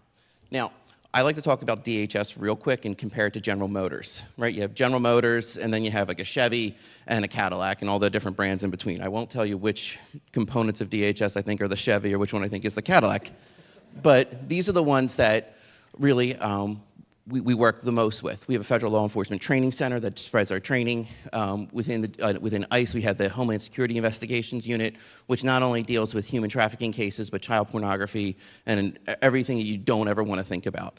And we have the Coast Guard and TSA and CBP. And TSA is we think of them as the bag checkers, but we also know that they're the frontline defense to seeing people coming in at the airport. And when you read about victories, you usually seem to read them about somebody happening or saying something at the airport. Now, everyone here has talked to you about what human trafficking is, force, fraud, and coercion, victim-centered approach, but one of the things that we did and the reason why the Blue Campaign has been a success and the reason we were able to get the law passed is that we kind of flipped the script. We started telling stories. And that's what I'm going to do to you, because this is what a Philadelphian truly is, right? We're storytellers by nature. We can't help it. Whereas, your friends, especially coming from DC, when your friends are there and you're playing them, when the Eagles are playing the Redskins, everyone avoids me. Why? Because I'm going to come right at you. But the whole purpose of it is that if you tell a story and have a personal narrative, all of a sudden, people are going to be drawn into what you have to say. So everything we do at the Blue Campaign has survivor input. When the FBI talks to these victims, they're victims. When I talk to them, they're survivors. And that's a big difference. And that's one of the big things that we're able to do. So every aspect, every poster that you see, every training video you watch, we had survivor eyes on it. We had their input in there. So I'm going to tell you 2 stories. Story number 1, we've been talking a ton about sex trafficking, and this is actually a little bit more of a labor trafficking story, but it still hits you in the gut. We do a PSA, which is a public service announcement. And many of you probably remember the public service announcements of the late 1980s, which, this is your brain. This is your brain on drugs, and like the eggs just kind of sizzle in there. And really, you're not really thinking about drugs, or maybe you are, but you're just really thinking about breakfast. So what we want to do is take that story and make it something that you remember. And do we have any HR professionals in here? Anybody from HR? Okay, we have HR. Anyone ever have to hire somebody? Any supervisors? Let me ask it that way. We have supervisors in here? Okay. Okay, so there we go. So prior to this, I worked in city and state government, and I was a supervisor. And one of my favorite sayings was that when one of the employees would come by and complain about something, I would always say, "The door doesn't lock from the inside. You're free to go. You don't like it, you can leave." You know, we have a pension, benefits, somebody might take it, I don't know. So I'm on set for this public service announcement, and we found this woman who decided to tell us her story. And her story, the basic outline of her story is, and to be respectful of her privacy to an extent, was that she was trafficked and she was kept into a house. And she had her three children were with her. And her three children would leave every day to go to work. And then she was left, and I don't know what unspeakable horrors she had to ordeal in that home. But I couldn't imagine being a mother. Do we have any mothers in the room? Yeah. I have yet to encounter a mother who's going to leave anywhere without her children. So I couldn't imagine what was going through her heart as those kids would get into that construction van every day. And I don't know what happened to her during that day. She didn't talk to me about it, nor would I have the gumption to ask. But we are walking through the set to make sure that everything is A-okay and we're there.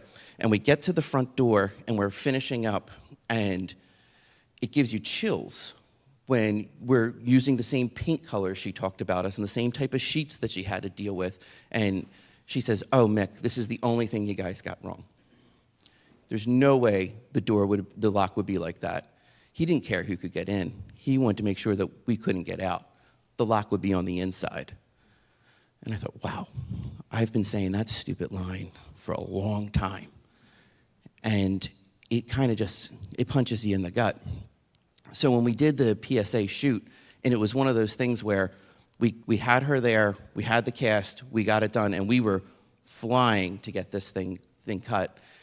And we got it cut, and I decided that I was going to start calling the news directors directly. So if you ever get an idea, it's that different affiliates, so like Channel 6 will pick it up, and Channel 29, if that's still a channel, will pick it up. And I ended up just going straight to the DC Bureau Chiefs, giving them a call, say, "Look, I got this great piece, I want you all to see it." Big deal. For the first time in federal government history, we had almost every single network pick it up directly. It's like totally unheard of. So I was okay not beating cancer on the PSA ratings, but we came mighty close. And it was able to get that story out there that was able to also get Congress to act. Because while that was airing, and I was letting them know what my PSA rankings were in their congressional district, we were also able to get that movement out there. And then we were able to really get the idea of creating the content and the story so people felt engaged. Because if we're going to eradicate this crime, if we're really truly going to fight about it, or fight for it, we want to make sure that we get the message out there. And we can talk about the indicators, we can talk about the training, but it has to be the awareness. And the way you get an awareness, because it is a noisy world. It is a very noisy world out there. You have to turn the market on its head. And that's what we've done. We've worked very hard to turn the market on its head. We created that piece, but we've also created things where we're focusing on 15-second clips, where we're talking about working with Polaris, where we have trivia and facts. We throw all this information out there because it's a noisy world, and we want to make sure that this is going to be able to kind of stand the test of time. So one of the other things that we do is we work strategically with partnerships like Allied Universal.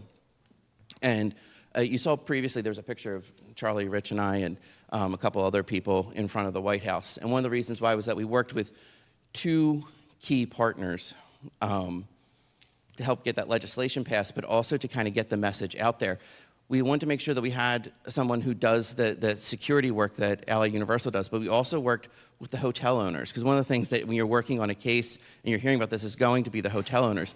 Well, we think of hotels as like Hilton and Marriott, but many Hilton and Marriotts are owned by small business owners, and they don't want modern day slavery happening on their property.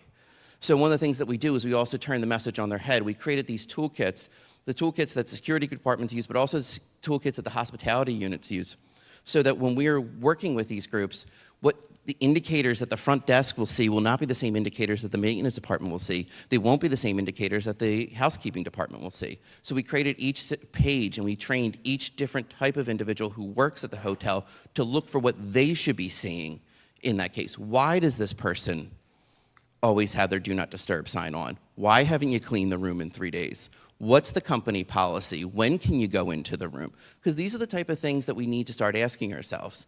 And I mean, I really want to thank Pearl for mentioning that if you see something, say something, because that is the other campaign I run. And we were able to take those two separate siloed groups, put them together, and the same type of thing you do for suspicious activity is the same things we should be looking for common indicators.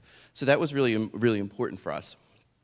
So the other thing we did was we ran what's called National Wear Blue Day, and I noticed that Neumann wears blue a lot. Like, I want to thank you all just in general. So this should be a real easy one for social for you guys. But January 11th is National Wear Blue Day. So the first year they did this was 2 years ago, and they had 4 million impressions on Twitter, which is pretty good. You know, hashtag wear blue, that's good. Then this past year, we took it over, and I don't know if it was the Eagles' playoff run, or that really kind of inspired me somewhat, but we had our foot on the gas the entire time, and our contractor was a Giants fan, so I enjoyed it even more. But we were able to get 49 million. So the minute the sun rose in the United States, we had someone tweeting about Wear Blue Day. And the minute that the sun set in Guam, which I think is the farthest U.S. territory, we had someone tweeting about Wear Blue Day. And we were able to get the message out there. And we were able to do things that you don't usually see. One of the things that we did was one of the reporters from D.C. took a picture of himself wearing like a red tie, saying, "Oh, can't wait to go to work today." And then we like shamed him into stopping at Joseph A. Banks to buying a blue tie because it was Wear Blue Day. So if you ever see Ed McHenry, you can always like look through his Twitter. It's pretty funny. Like nobody told me. Well, we just did, sir. But these are some of the groups that we partner with. And as you can see, one of the ones I'd like to point out is the DMV. If there's anything worse than the parking authority, it's the DMV. And so we partnered with the DMV. Why? Because one of the big indicators you want to look for is you have access to your identity. And you can't escape the DMV.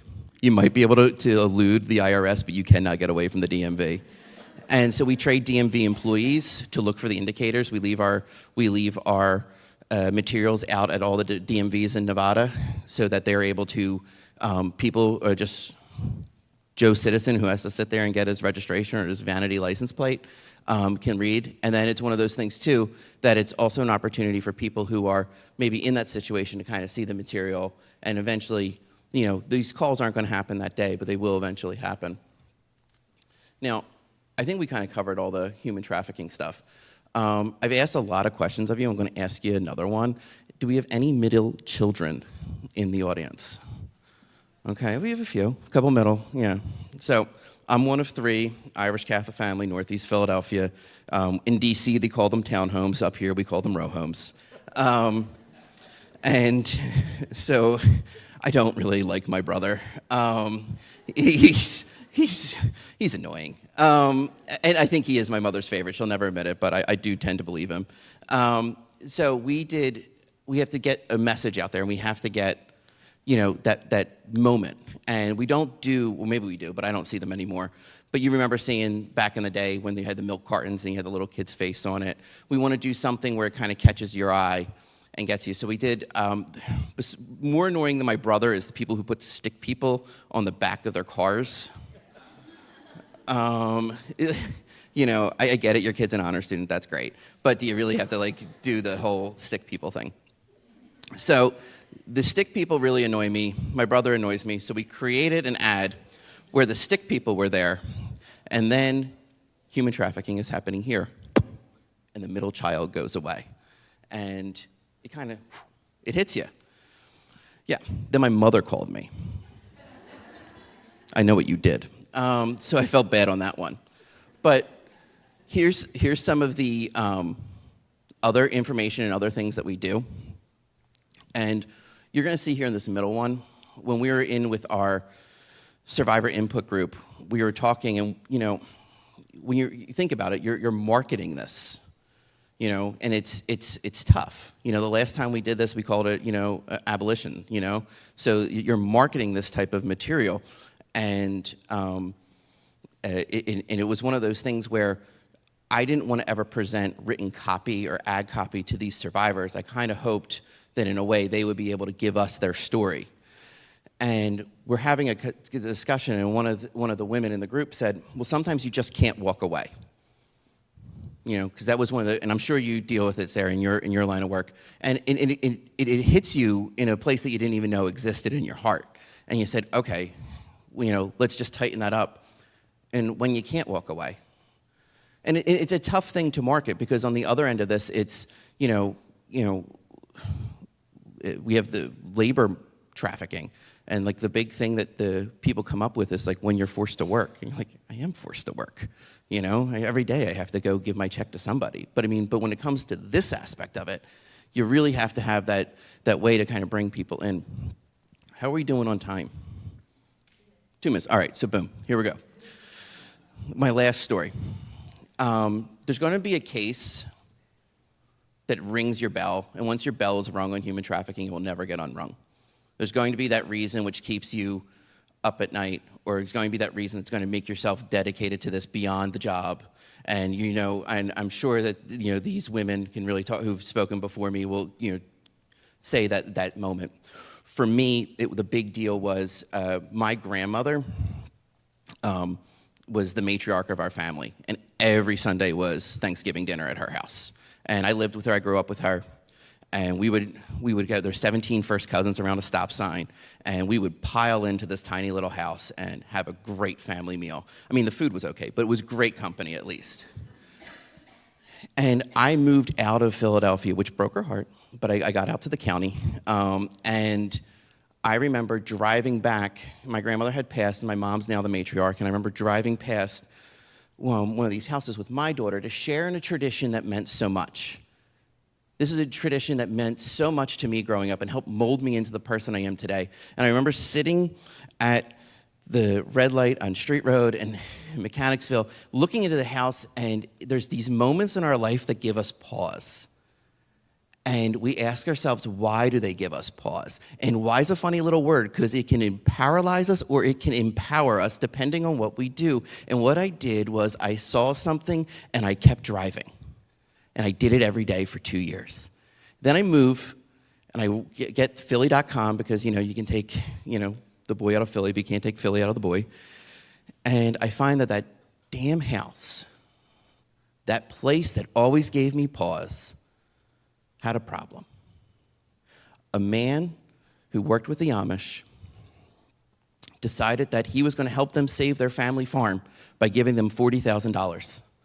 And the price wasn't one daughter, it wasn't 2 daughters, it wasn't 3 daughters, but it was all 4 daughters. And when they raided that house, the neighbor said, I knew something was wrong. And I knew right where that house was. I knew it was in my heart that something wasn't right.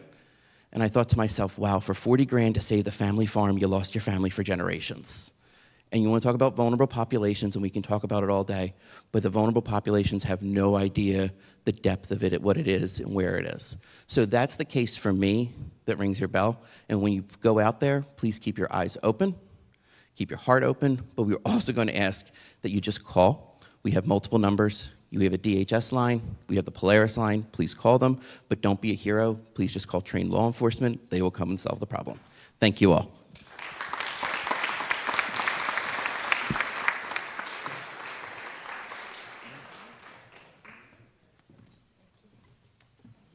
No.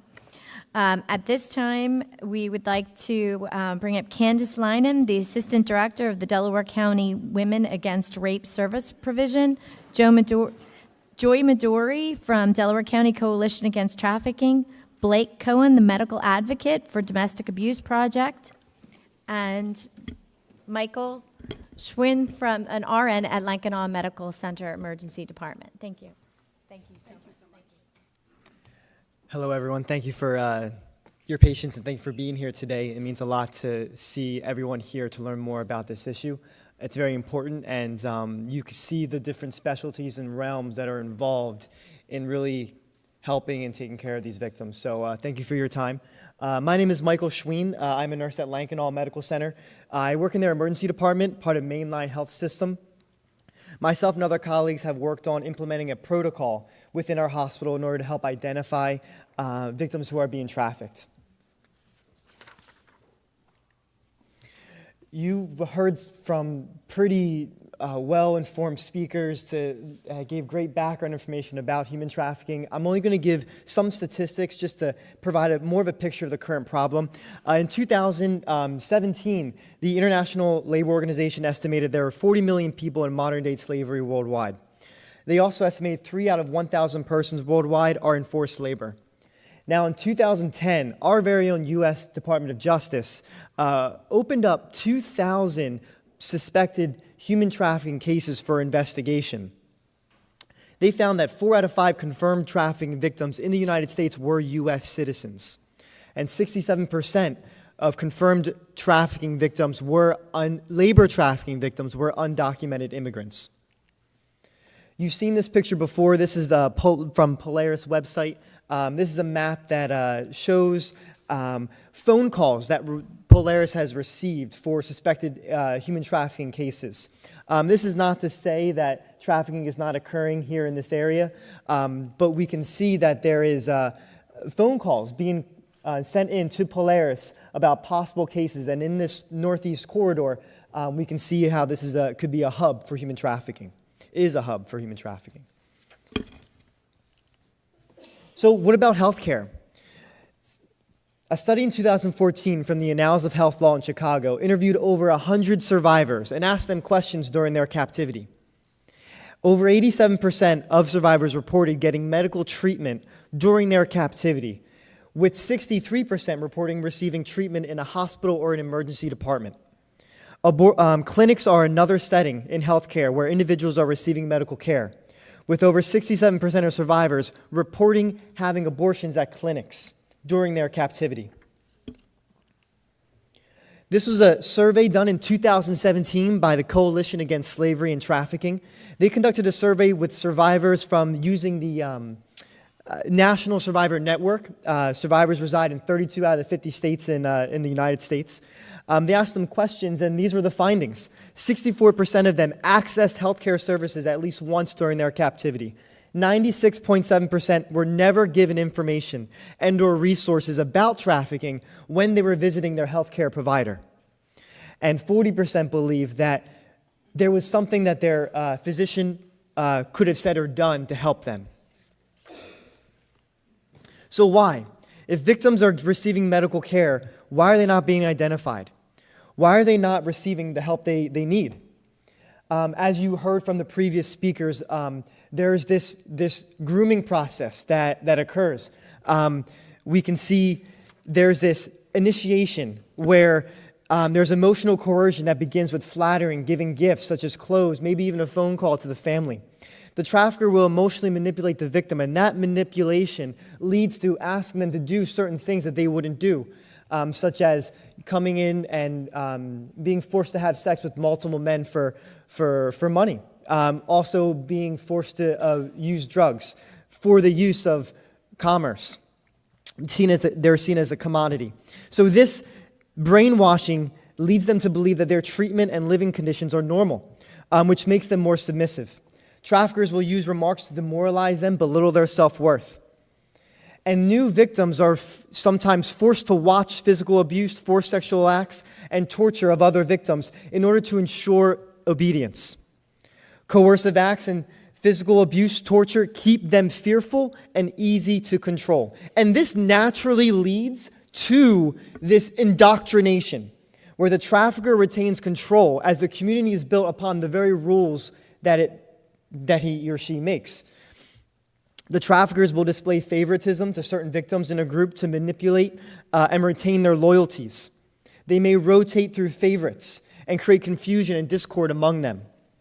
Victims are kept emotionally and physically on edge to create this invisible bond where the trafficker is seen as their potential source of comfort, but at the same time, humiliation. So you can see that there's this type of Stockholm effect where they develop a psychological alliance with their captors as a strategy for survival during captivity. I think Yolanda Schlabach, and forgive me if I... the Yolanda Schnellenbach. She's a TED Talk speaker and founder of Zoe Ministries in Delaware. I think she puts this in the clearest picture. She says, they begin to believe what has happened to them is their fault, and it is now who they are. They take it on as their identity, which then determines their behavior. This principle is true for all of us, but their life consists of being bought, sold, exploited for the lust of a stranger and the greed of a pimp. And they are trapped and enslaved and surviving in life without a voice or choice because of their perpetrator.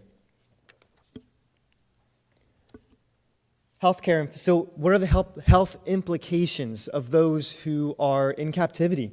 We're going to learn some survivor-led statistics regarding access to healthcare during their captivity, but also who are vulnerable, and what are the health implications associated with trafficking. So we've already, FBI did a wonderful job talking about the vulnerabilities. I just want to focus specifically, we're going to talk about runaway and homeless youth. One of the highest risk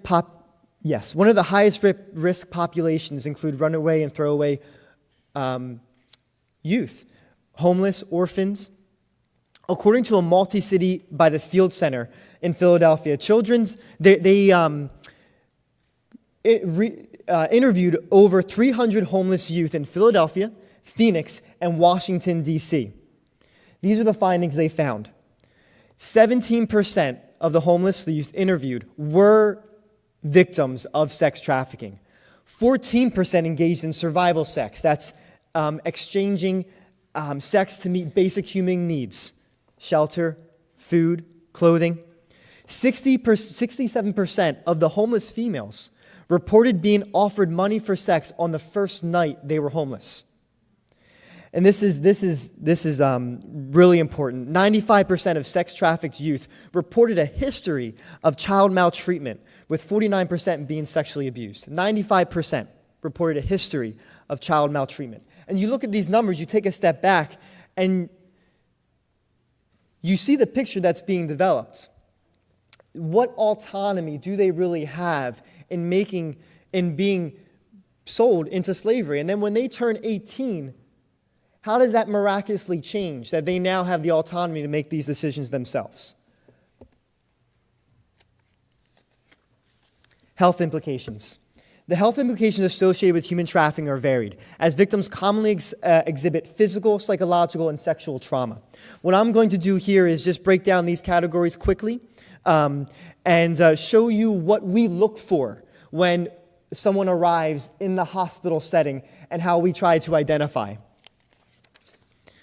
We're going to go back to the study in 2014 in Chicago, the Analysis of Health Law in Chicago, where they interviewed over 100 survivors, and this is what they reported. Let's just make sure that we're understanding.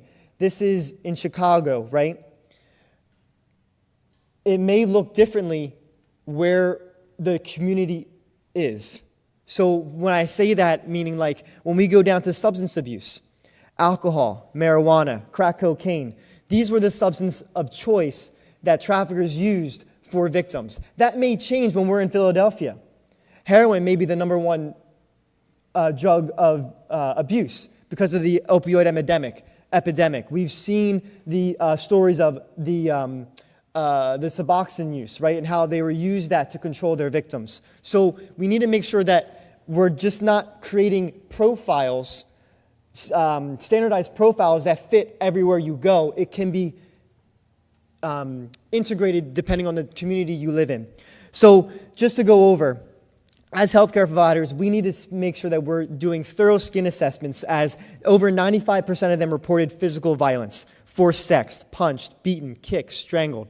Making sure that the stories are actually coinciding with the injuries that we are assessing. Over 63% reported gynecological symptoms, pain during sex, UTIs, vaginal discharge. Psychological issues. Over 98% reported having a psychological symptom. Depression, flashbacks, shame, guilt, PTSD, attempted suicide. It's interesting that shame and guilt is on 82%. These victims are not going to just openly say that this is happening to me when they believe that it may be their fault that they're in this to begin with. So we need to make sure that we are not judging and making sure that we're doing thorough assessments and good questioning to find out what is the situation behind what we are seeing. After reviewing these symptoms, as a healthcare professional, you take a step back and again consider domestic abuse, sexual assault, drug overdose, psych, quote-unquote, psych patients, to dive deeper into their situation and try and receive more information that can shed light on the real problem. Could they be trafficked? So one thing we're going to go over here, just again, overview some of the red flags and clinical markers that we look for. So red flags, this is things that we look for in their situation. Patient has no identification documents or documentation is in the possession of an accompanying party. The other party may insist on answering or interpreting for the patient. Patient may be reluctant to explain their injuries, unaware of his or her location. We just heard from FBI how they weren't aware of where they were, the time of date, when they did those sting operations. Patient works or sleeps in the same place. Patient has no money or has control over their money. Some clinical markers, what we're doing here is trying to create, not necessarily if they just have one or two, but what does the general picture look like? Frequent recurrent UTIs, frequent treatments for sexually transmitted infections such as gonorrhea, chlamydia, HIV, AIDS, multiple pregnancies, abortions, frequent colds, sore throats, skin conditions, scabies, weight loss and malnourishment. We just heard that a lot of these men and women will not get anything to eat for maybe over 24 hours, right? Bruises, including evidence of being slapped or receiving rough treatment. Cuts with a knife or razor. Branding. We're seeing that pimps are branding their victims as well in order to show ownership. Ask, what does that tattoo mean? Or under what circumstances did you obtain that tattoo? Maybe even see how their affect is when they compare one tattoo to another and start investigating a little bit more. What's really important here is the screening. Separate the individual from any person who's accompanied with them in the hospital if you were to assume that there could be trafficking going on. Ask the patient to leave the cell phone or any device for communication in a safe place. What will happen is the trafficker will be in contact with them while they're in the hospital bed, and they will be contacting the trafficker as well. Always use professional interpreter instead of the person who's with them. They may be the person who's trafficking them. It is unlikely that a patient will initially admit to or even see themselves as being trafficked, prostituted, or victimized. And that's what's so important, is it may take, what usually happens is it takes several times with exposure to healthcare for them to actually say this is happening. It's not going to happen the very first time. It may, but that's not usually what happens. Documentation. Provide careful and precise documentation which uses quotes from the patient as much as possible. Medical charts are great evidence that can bolster the victim's testimony, but only if they are accurate and detailed. What the information we're getting from our electronic medical record could be used in the court of law for prosecution. So as healthcare professionals, making sure that we're taking even photos, documentations, if permissible by the patient, that will help in the court of law. Utilizing the detailed sexual assault nurse examiner, the same nurse, in order to appropriately collect the evidence to make sure it's not contaminated, and that evidence will be used for prosecution. And so this is just 2 copies of what we use. We have a assessment tool on the left, and then a flow sheet guidelines, and these are placed in the hotbeds in our ED where healthcare professionals can go to if they have questions or suspect, hey, what are some questions I could ask, or what were some of those red flags, and what is the proper steps to take if I assume, or if there is a patient that we're being treated that could be trafficked. And I'm going to briefly just run through them at this time. So it's our responsibility to provide care for potentially trafficked patients at the point of entry into the healthcare setting. What we do, step one, is we identify if the red flags are identified. We must speak up as healthcare professionals and make sure that the associated team that's taking care of them are aware of what's going on. This is important because, for example, if a patient is being transported to radiology to get imaging or ultrasound done, making sure that they're aware, that might be the only opportunity where they are alone where we can do that assessment. It's not just done in the triage area. Step two, once the team is made aware, treat the medical concerns. Healthcare provider separates the patient and does a thorough examination. The immediate healthcare concerns should be addressed first. Once they are stable, healthcare team determines who will conduct a human trafficking assessment. If unsure of appropriate questions, that's where the screening assessment tool can come in handy. Some of those questions could be, is anyone forcing you to do anything you do not want to do? Have you ever been lied to about the type of work you are doing? Where do you work? What type of work do you do? Have you ever been lied to about the type of job? Has anyone threatened to hurt you or your family or threatened to report you to police? Does anyone hold your identification documents, passport, driver's license? Could you get it back if you wanted to do so? Is anyone restricting you from seeing your family or friends or tracking your movements? Step four, if the patient answers yes to any screening questions, proceed to step five. Provide patient with a reassurance that they are in a safe place and proceed. If they respond no to the screening questions, don't necessarily write it off. Just keep doing your investigations, and if more red flags come up, start looking into it. But refer to social services as applicable. If they answered yes, determine the age. If they are over 18, we must ask the patient's permission to contact a human trafficking hotline. At this time, we are to be sure police will be contacted, social work will be contacted, patient advocate at this time will be contacted as well, in order to get them the help they need.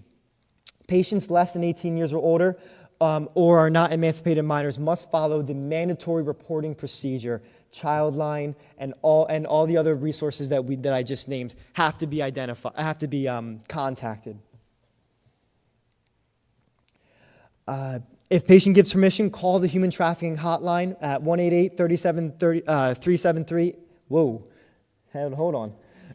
Call the human trafficking hotline, and then we will continue to ensure safety of the patient until a resolution is reached. Sometimes we may have to put them in a secured room. And make sure, and when we do that as a hospital, we want to make sure that people who do call in to speak with the patient, that their chart will be locked, right? This is the only certified people who have the authority to go into and see the patient will be allowed in at this time. If the patient declines, make a follow-up appointment with them. Try and make a referral. It may take more than one exposure to them to say that they need help. And just one more, give them resources. We just heard from the Blue campaign. We use them at our hospital. We have shoe cards that we can give and posters that we place in the bathrooms and walls of our hospital. And it's a great example of how all these specialties kind of work together in order to help these victims. All in all, care within the hospital is one of the few opportunities where the lives of trafficking victims intersect with the general population. Research and survivor testimonies indicate that these persons are receiving medical care in a variety of settings, including the hospital and ER. Our responsibility, again, is to provide care for potentially trafficked victims. But also, it's so important to know, it's important to understand that the lack of education in the healthcare field creates a disparity. And that disparity is that these victims are not getting the referrals and resources they need. And so it's our job as a hospital that should be a place to empower them and to give them the ability to seek and ask for help and to educate them. Let them know that this should not be happening to you. This is what is happening to you. And this is the, again, the human trafficking hotline that I cannot say at this time for some reason. But 1-888-3737-888. Again, these victims are hidden in plain sight and can walk right through our EDs and not be identified. Just because of where we are in this institution, I want to leave you with a quote. To those who have come to know the knowledge of his saving grace, what does he require of you? Not sacrifice or blind ritual. Psalm 51. The one thing that God requires of us is to love, to do justly, to love mercy, to walk humbly with your God. Let's step away from our self-centeredness and start living a life that is others-focused. Thank you.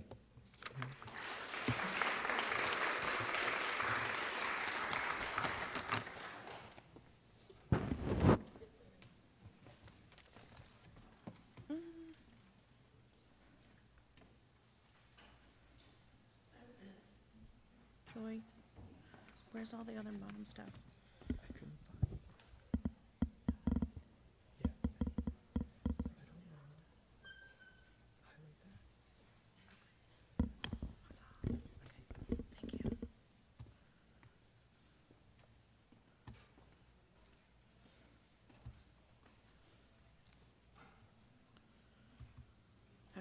Okay, good afternoon, everyone. Can you hear? My name is Blake Cohen, and I am the medical advocate for the Domestic Abuse Project, which is Delaware County's domestic violence agency. Every county in Pennsylvania has their own domestic violence agency, so I encourage you to seek out your respective county's domestic violence agency. And if you're from another state, there are also domestic violence resources available everywhere. And at the end, I'm going to have a national domestic violence hotline where anyone can call, regardless of where they might be residing, and they'll be put in touch with that specific county's domestic violence agency. So the medical advocate, what does that actually mean? So for over 10 years, I have been the medical advocate for the Domestic Abuse Project, and that means that I train our healthcare providers.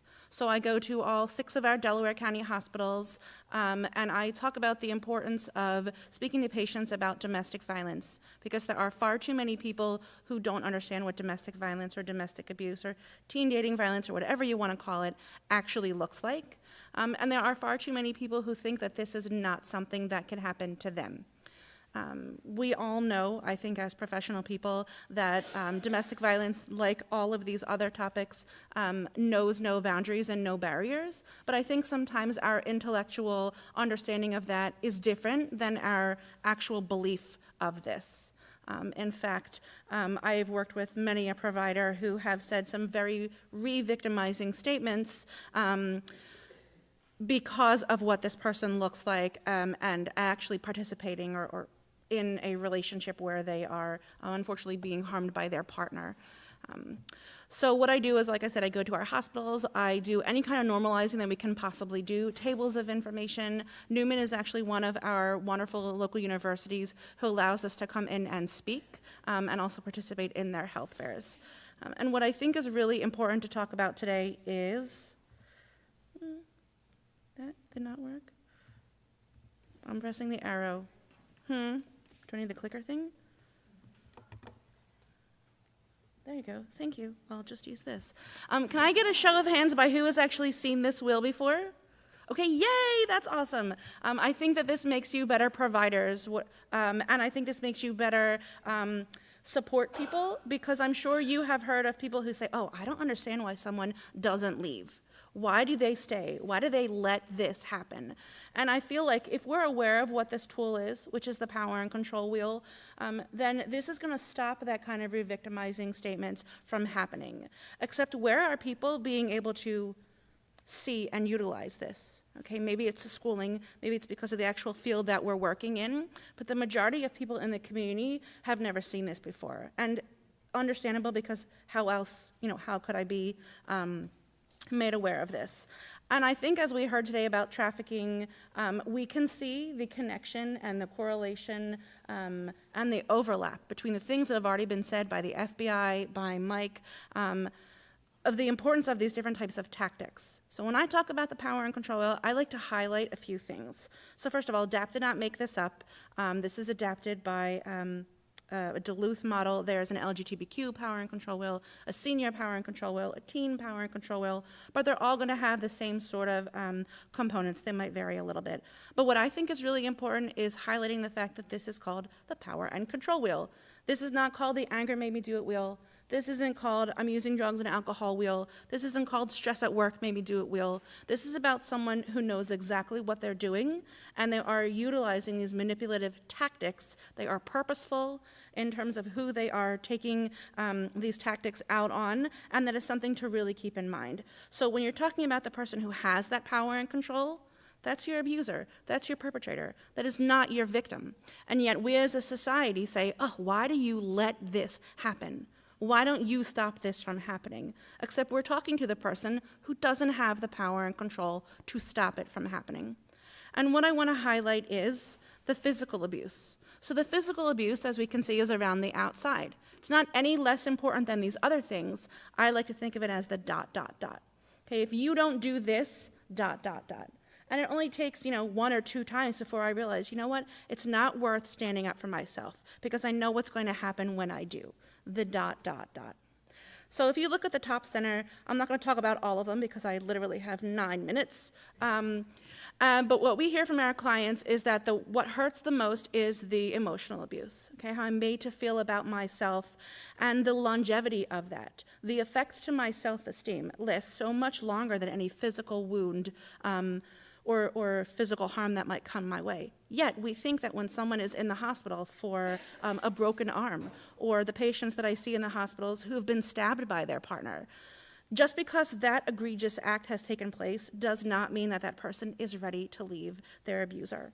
And when we talk about abuser, we're actually talking about past partner, current partner, or family member. That is what constitutes domestic violence. So if you look on the next one, economic abuse is just keeping a person down, making somebody, having an allowance. And what I like to say with this is this, again, knows no boundaries. So I could be someone living on the main line and not needing to work. But then how am I going to establish credit, maybe? How am I going to establish job skills? So that if I think about leaving my partner, I have these things that will allow me to maintain a sense of support for myself and my children if I want to remove myself from this situation. Sexual abuse, I think we can obviously talk about that component today, making a person do sexual acts against their will, hence trafficking. Using a children, I like to tell just one example of a patient that I saw in the hospital, and the reason I say this example is because we never know what someone is experiencing. We might be experts in our respective fields, but that does not make us experts on anyone else's relationship. After 10 plus years, do I consider myself a domestic violence expert? Yes, I do, but that doesn't mean that I'm the expert of anyone else's relationship. So in this particular example, I was showing this to a patient at one of our hospitals, and she's going over this, and she's like, oh my God, I never realized all of this was domestic violence. And that's why I'm showing it today. I think it is key, because a lot of people think, well, if I don't look like this, or I'm not from here, or I have X amount of money, or X amount of degrees, and as long as I'm not being physically abused, then I'm not a victim of domestic violence. Except what I think is so important to share is this patient-specific story. So just one of many examples I could share, but I won't. Her husband would pay their children $1 every time the children made her cry. Right? Goosebumps, like I literally tell this example every presentation for 10 plus years, I still get goosebumps because I just think it is so indicative of how specific and small this might be in terms of what we as community providers and people who are out there to help the community see. We are never going to come up with such a story. We're never going to be able to look at a patient or look at someone and think that this is possibly what they're enduring in their lives. And yet this is what this person was enduring and never realized that that was not domestic violence because it was not physical harm. So just really briefly, I want to read, not all of it, a client story that one of our counselors shared with me today because she knew what I was speaking about. And I want you to listen to the different things that I'm talking about and see if you can identify the different tactics that you might hear. This is specific to trafficking. So a woman came to our office with her 3-year-old son with no idea what services were offered or who we were, but she just knew that she needed help. She said 5 years ago she met a man while living in Baltimore, and again, our office is in downtown Media. So she had a long history of sexual abuse from her stepfather, and this man seemed so different than that particular abuser, because at first he was attentive, to which quickly turned into controlling of her time. Yet that's what she thought love was supposed to look like. She said, at least he cared about me. They moved in together quickly, and soon the honeymoon stage wore off. They were both in their early 20s with no stable employment, and she started to notice that whatever funds were coming into the household were being used to fund his drug addiction. One day he mentioned to her that a friend's girlfriend made a large sum of money by selling sex. The client said she was so alarmed, but quickly he convinced her that she was selfish for not wanting to help financially. And if she really loved him, she would do anything to help the relationship. He said, do you think I want to think about you having sex with another man? Look how selfless I am to allow you to do this just to keep us living together. Okay, so she reluctantly agreed. He would beat her if she did not come home with enough money, and when she did, he would feed her with drugs that she said would at least numb the trauma of what happened. Eventually, he relocated her to outside of Philadelphia, and obviously we know that this isolation is very common. 2 years into the abuse, she became pregnant with his child. To her surprise, he was thrilled to be a dad, and so again, we're back to that honeymoon stage. At 9 months pregnant, he forced her to continue to meet with clients for sex at least 6 times a day. After the baby was born, she was not allowed to recover and was forced to continue to have sex on a daily basis with other people. Every night when she was brought home, back to the house, he stripped her of her clothing. So she couldn't leave him, obviously. One day at a client's house, she noticed a computer in his room, and she went to the computer and she just began Googling the things that were happening to her. Being forced to sell sex, having to give money to my boyfriend, being abused and not being allowed to leave. And it was only when she did those things that she realized that she is a victim of trafficking. So through a series of events, I don't know exactly what they were, but she ended up being with a client who wanted to help her. And so when she was at this client's house, they would Google and they would look up resources. And this particular client is actually the person who drove her to DAP. So, and apparently after that, she was able to come into our shelter. She went through our counseling program, and then she's now reconnected with family and found an apartment with a friend. But I'm sure that you have heard, to me, I heard isolation, I heard emotional abuse, I heard physical abuse, I heard sexual abuse, threats. So obviously this is just to identify that there is, of course, a correlation between domestic violence and trafficking. Let's try using this. Okay. This is what your response should be like when I know I'm totally over time, when someone discloses to you about domestic violence. This is our agency and all the free services that we provide. There is a national hotline. There is something that's not on here, which is a teen domestic violence website. It's called loveisrespect.org. I believe that's it. Thank you.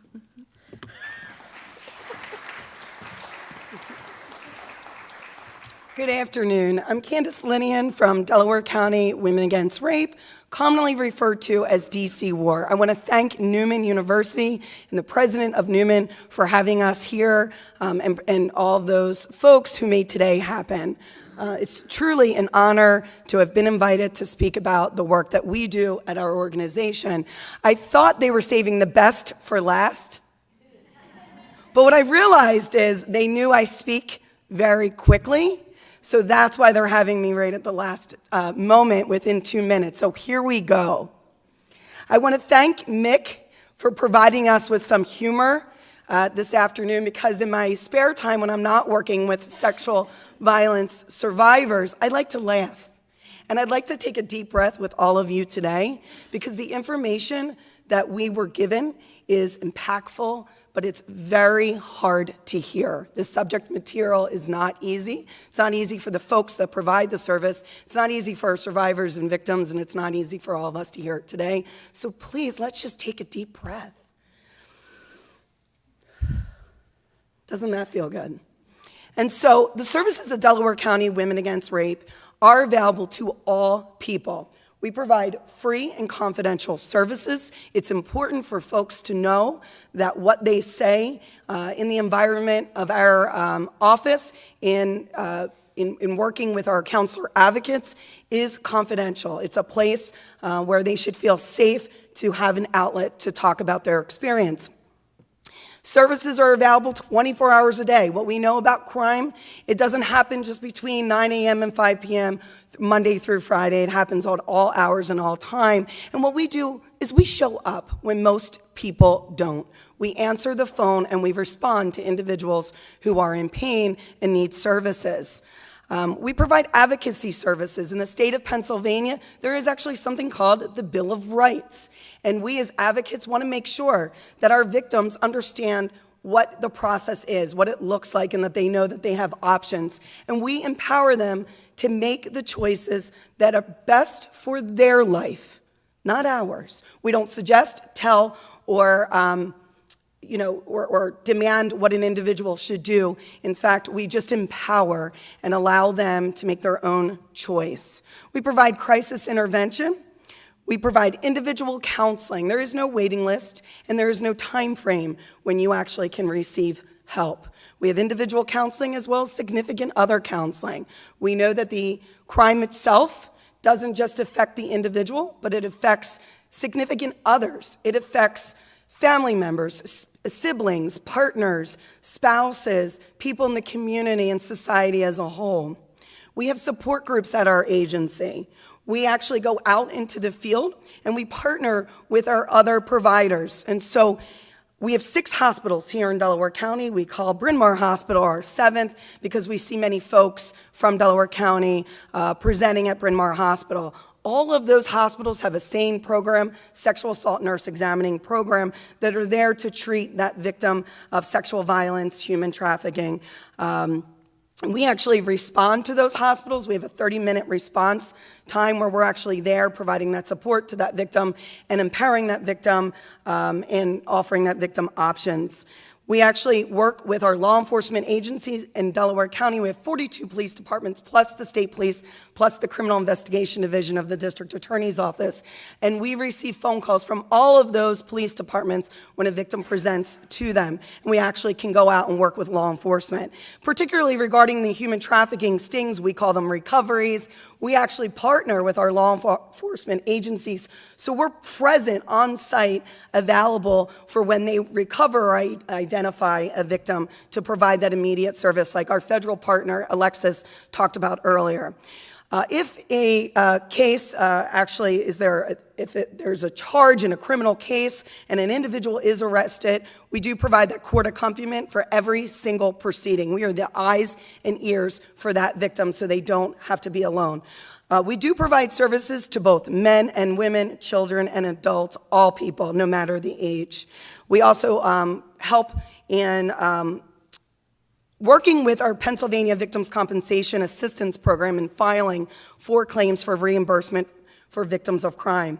We have a legal department within our agency and also as a partnership with Montgomery County Victim Service Center, and our attorneys actually provide free legal services to our victims of crime.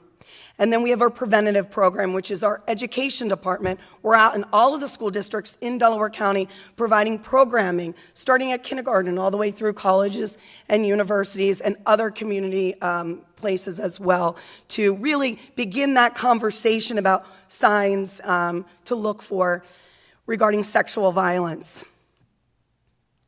How am I doing? Impressive, right? I think so. And then our additional resources. In the state of Pennsylvania, every single county has its own victim service center. So if you reside, work, or you're victimized in one of those counties, you can receive the same services that I'm talking about today. Like our district attorney, Copeland, and Alexis from the FBI said, this is a team effort. We rely on all of the systems of all of our community resources to do this work. I'm honored and privileged to work every single day with the folks in my office who are represented here today and take up an entire row. And so these are the folks that are actually out on the line providing these amazing services. I'm here to tell you that healing is possible. And it really starts with that intervention with a trained professional to work with that client, that victim, that survivor. And healing is possible. Thank you very much.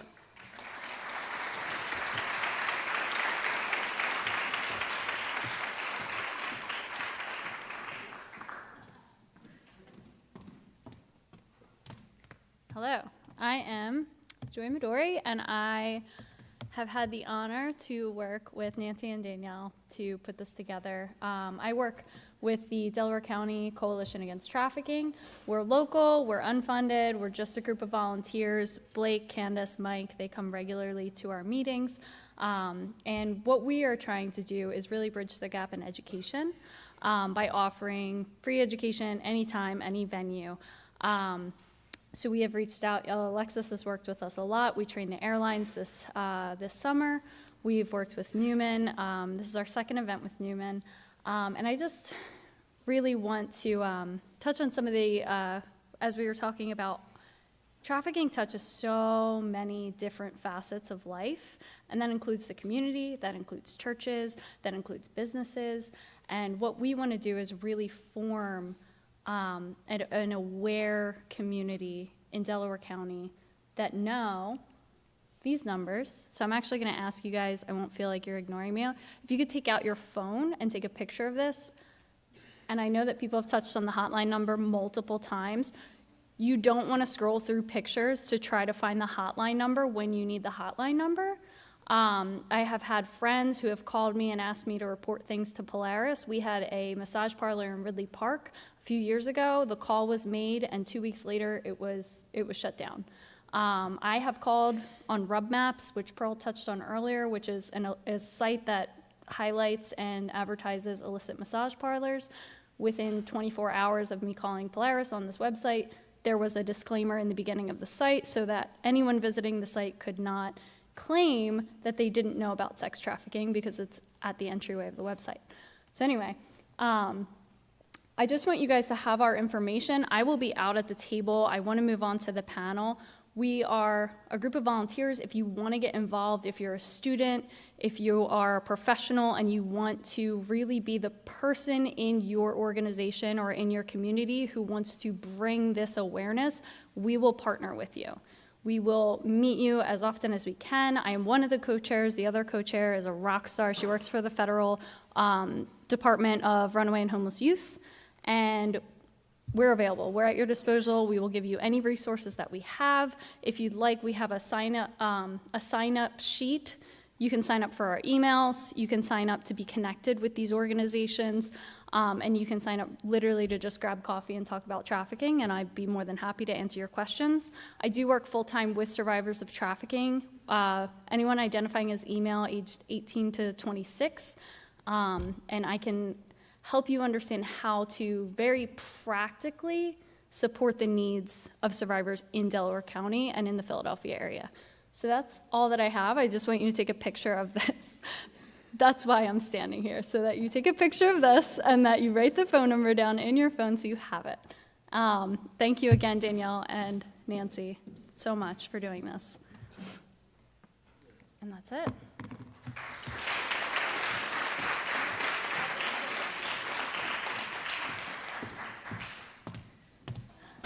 Thank you so much, everyone. We appreciate very much your dedication and your clear help to all those in the community and to get the awareness out here to the public.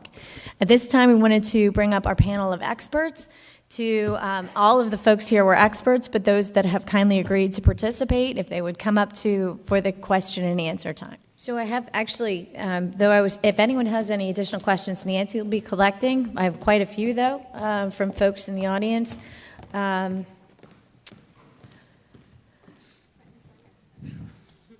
The first question that sort of struck in Pennsylvania, how is it determined if a case is tried as prostitution or human trafficking, especially in a place like Las Vegas where prosecution is legal?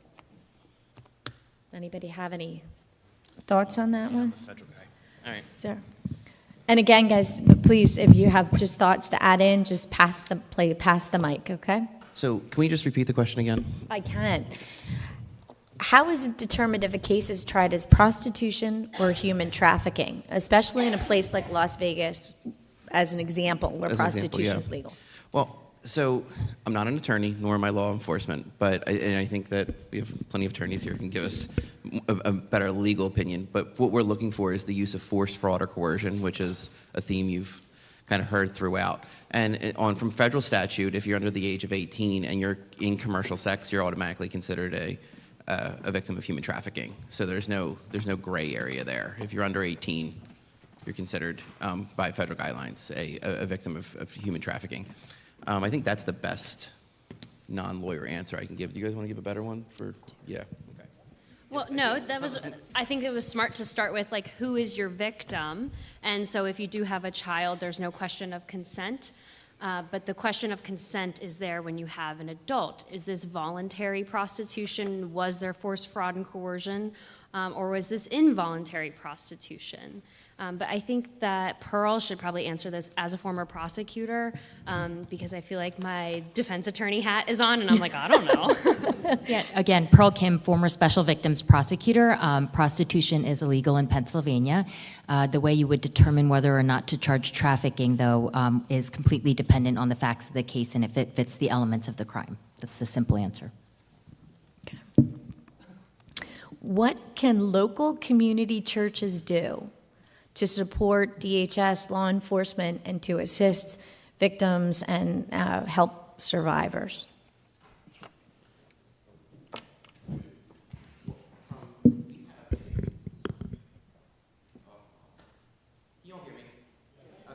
So, the easiest thing for you to do is go to dhs.gov/campaign.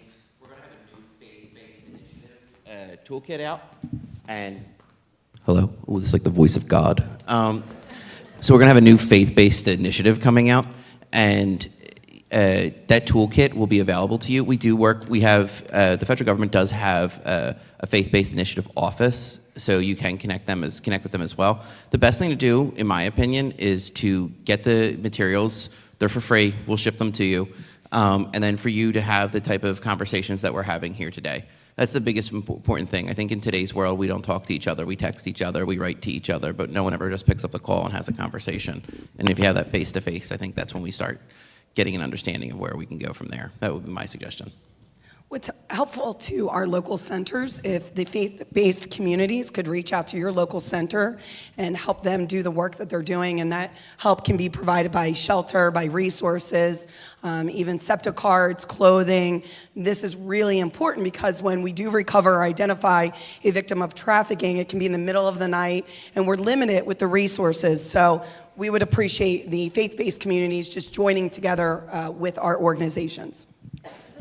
And as I was trying to get education and awareness out years ago, the churches were absolutely tremendous. They would always host an education and awareness event, similarly like Neumann has today. And I found that to be very, very helpful in terms of getting the word out and having the community engage and work with local law enforcement. And so I would encourage anyone who's willing to host a training at your church, your Rotary Club, to continue to contact, frankly, any one of us. And even though I'm campaigning, I am still teaching on human trafficking, so I will gladly come out as well. Thanks. Okay.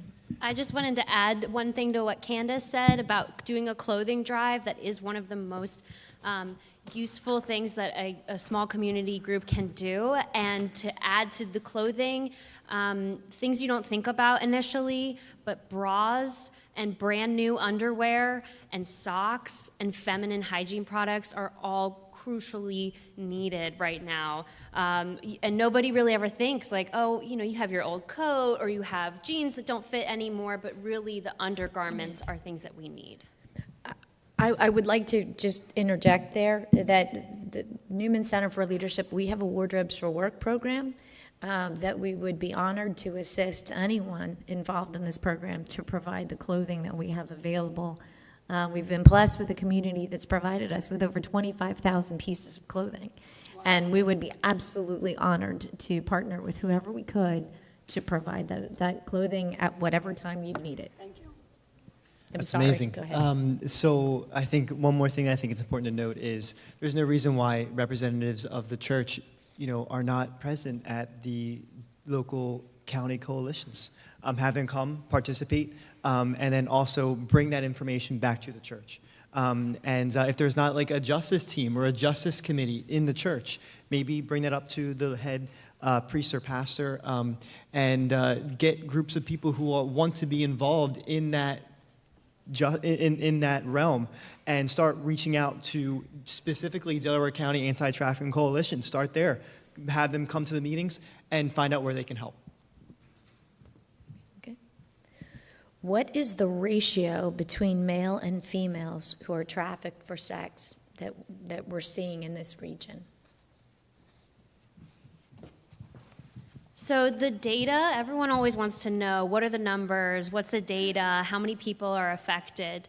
But given that it is a crime and it's an underground crime, it's really hard to track what's happening until after the fact, right? So we at the Institute get our numbers oftentimes from arrest data, who is this impacting, who are the victims in actual prosecutions that are ongoing, and also self-reporting. I know that Michael mentioned the field study that was done in connection with Covenant House earlier, I think last year or earlier this year, where I think 300 victims were asked questions. But we really don't know a solid number of the ratio between male victims and female victims because of that issue of self-identification, misidentification of victims by us in the community and by law enforcement, and then also just not every victim is recovered or encountered by law enforcement. So we don't have those numbers. Sort of dovetailing off the law enforcement piece, where victims are subject to prosecution for prostitution, how do you prevent law enforcement from re-victimizing a victim? And how can law enforcement prevent traffickers from using potential prosecution to isolate the victims? So.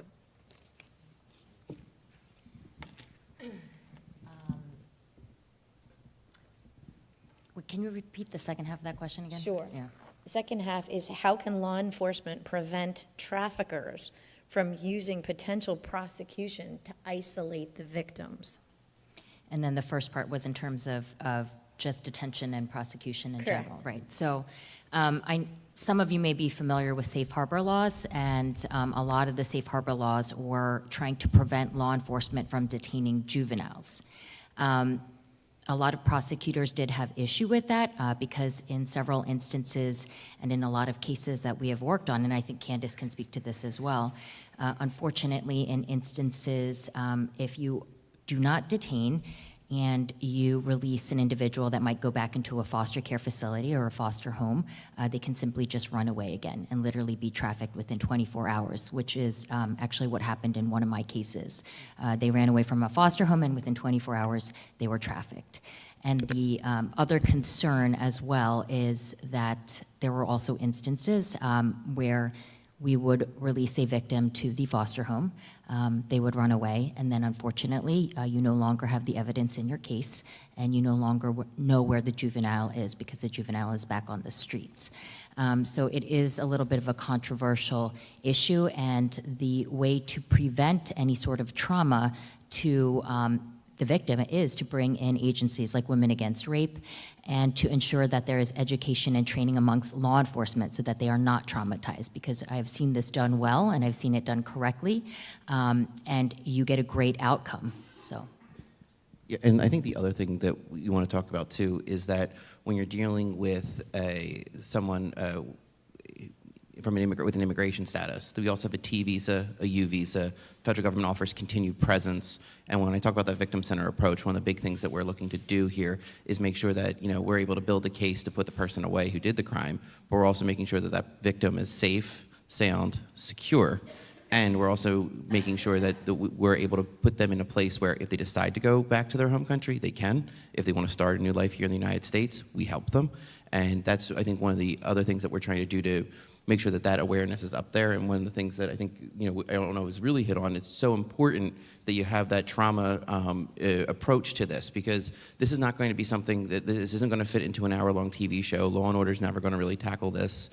This isn't going to come out in like Perry Mason or anything. It's going to take a long time for that case to be built and for everyone to kind of do the right work. And one last thing I think that makes this so complicated is that one of the things we haven't really talked about up here too much that I feel like is love. And you're dealing with people who think that they're being loved for their first time. And so when you're dealing with love like that, it's really hard to be able to separate the issue. So it's a really difficult thing that, metrics are never going to be. You're never going to, like what percentage of love I am with someone or something like that. It's just, you're not going to be able to put metrics to this issue. And I just want to add one more thing, a spin off the healthcare piece. They can be re-traumatized and victimized when they're receiving medical care. And so as healthcare professionals, we want to make sure we're not doing that when we are taking care of them. So one of the ways is to educate yourself on proper trauma-informed care. How does trauma actually impact the brain? And how that can lead to PTSD symptoms, best ways to, reduce the triggers that may happen due to the experiences they've had in the past, how they haven't been able to process that in the brain because the brain's always on a survival mode and they haven't been able to process what they're actually going through. You see this when they actually try and give descriptions of what has happened to them, and they can't. They can't necessarily give a clear picture of exactly everything that happened, and there's gaps in their memory, right? So we want to make sure that we're not re-traumatizing them when they're receiving care as well. Some good resources, healtrafficking.com is a great resource. Dignity Health has some great information on that as well. You can also contact me, and I can give you information on that stuff as well. Thanks. And then last question, and we've got a lot of great questions. I'm really sorry I wasn't able to get to everyone's today, but I appreciate everyone's time. What steps can we take to change the stigma for people that have been in this life and have been a victim to help successful survivors? I think we're talking today about human trafficking, but what we really need to remember is most of the trafficking victims that we see or that are identified as human trafficking victims are vulnerable because they have a trauma history. And so we need to really start listening, being open, non-judgmental, and reduce victim blaming in our society. Talk less about why didn't the victim do this, that, or the other thing, and talk more about why the offense was committed, why the violent, heinous act, the most intimate act that a person can do is violate another human being. And we need to talk more about that. And so the individuals that we're seeing actually normalize their experiences because of their history from childhood. It's multiple victimizations, multiple complex trauma. And so we really need to start at the level of understanding 1 out of 3 women in the United States will be sexually assaulted. 1 out of 6 men will be sexually assaulted. This is not a female or a male issue. This is a human issue, and we need to approach it in that manner. So my suggestion is really starting at a level in your own community, in your own homes, and being open and being that attentive listener. It takes a person to disclose to 4 different people before the 5th person says in a supportive response, I believe you and I want to help you get help. And so I think we really need to start there. Anyone else? No, I think in the current climate, we have clearly seen, that was great, Candace. No, that Yeah. we've seen the culture It was kind of a change. drop the mic moment there for a second. I'm sorry, but yeah. No, I mean, I just think with the current climate, we have definitely seen the culture change, and that's exactly right. The victim blaming should stop, and I think it's important that institutions be held accountable as well. I'm sure everyone has seen the release of the, unfortunate report as well in terms of the clergy. I think that there just is a cultural change that's happening, and it needs to start from the leadership so that people recognize that this is not something that's okay, and that we need to do whatever we can to make sure that it doesn't happen to anyone else. So.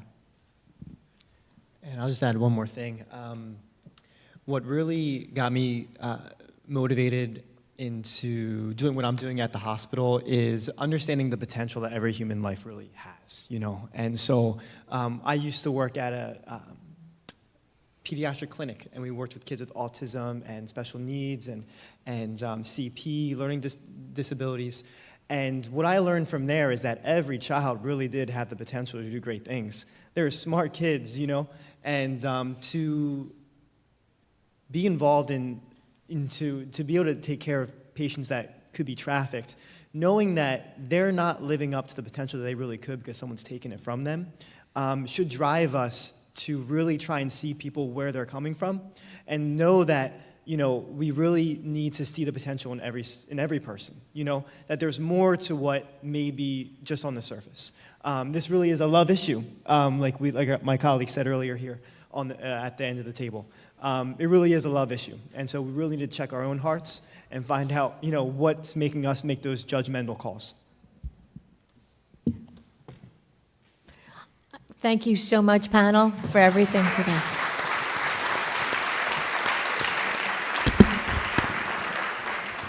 On behalf of Neumann University Center for Leadership, I thank you all for your time and attention today. I thank all of our experts and panelists. Please don't forget, if you have any CLE, CPE, CEU credits, make sure I get the yellow copy in the nice little basket up there, and make sure you pick up your documentation to get your credits.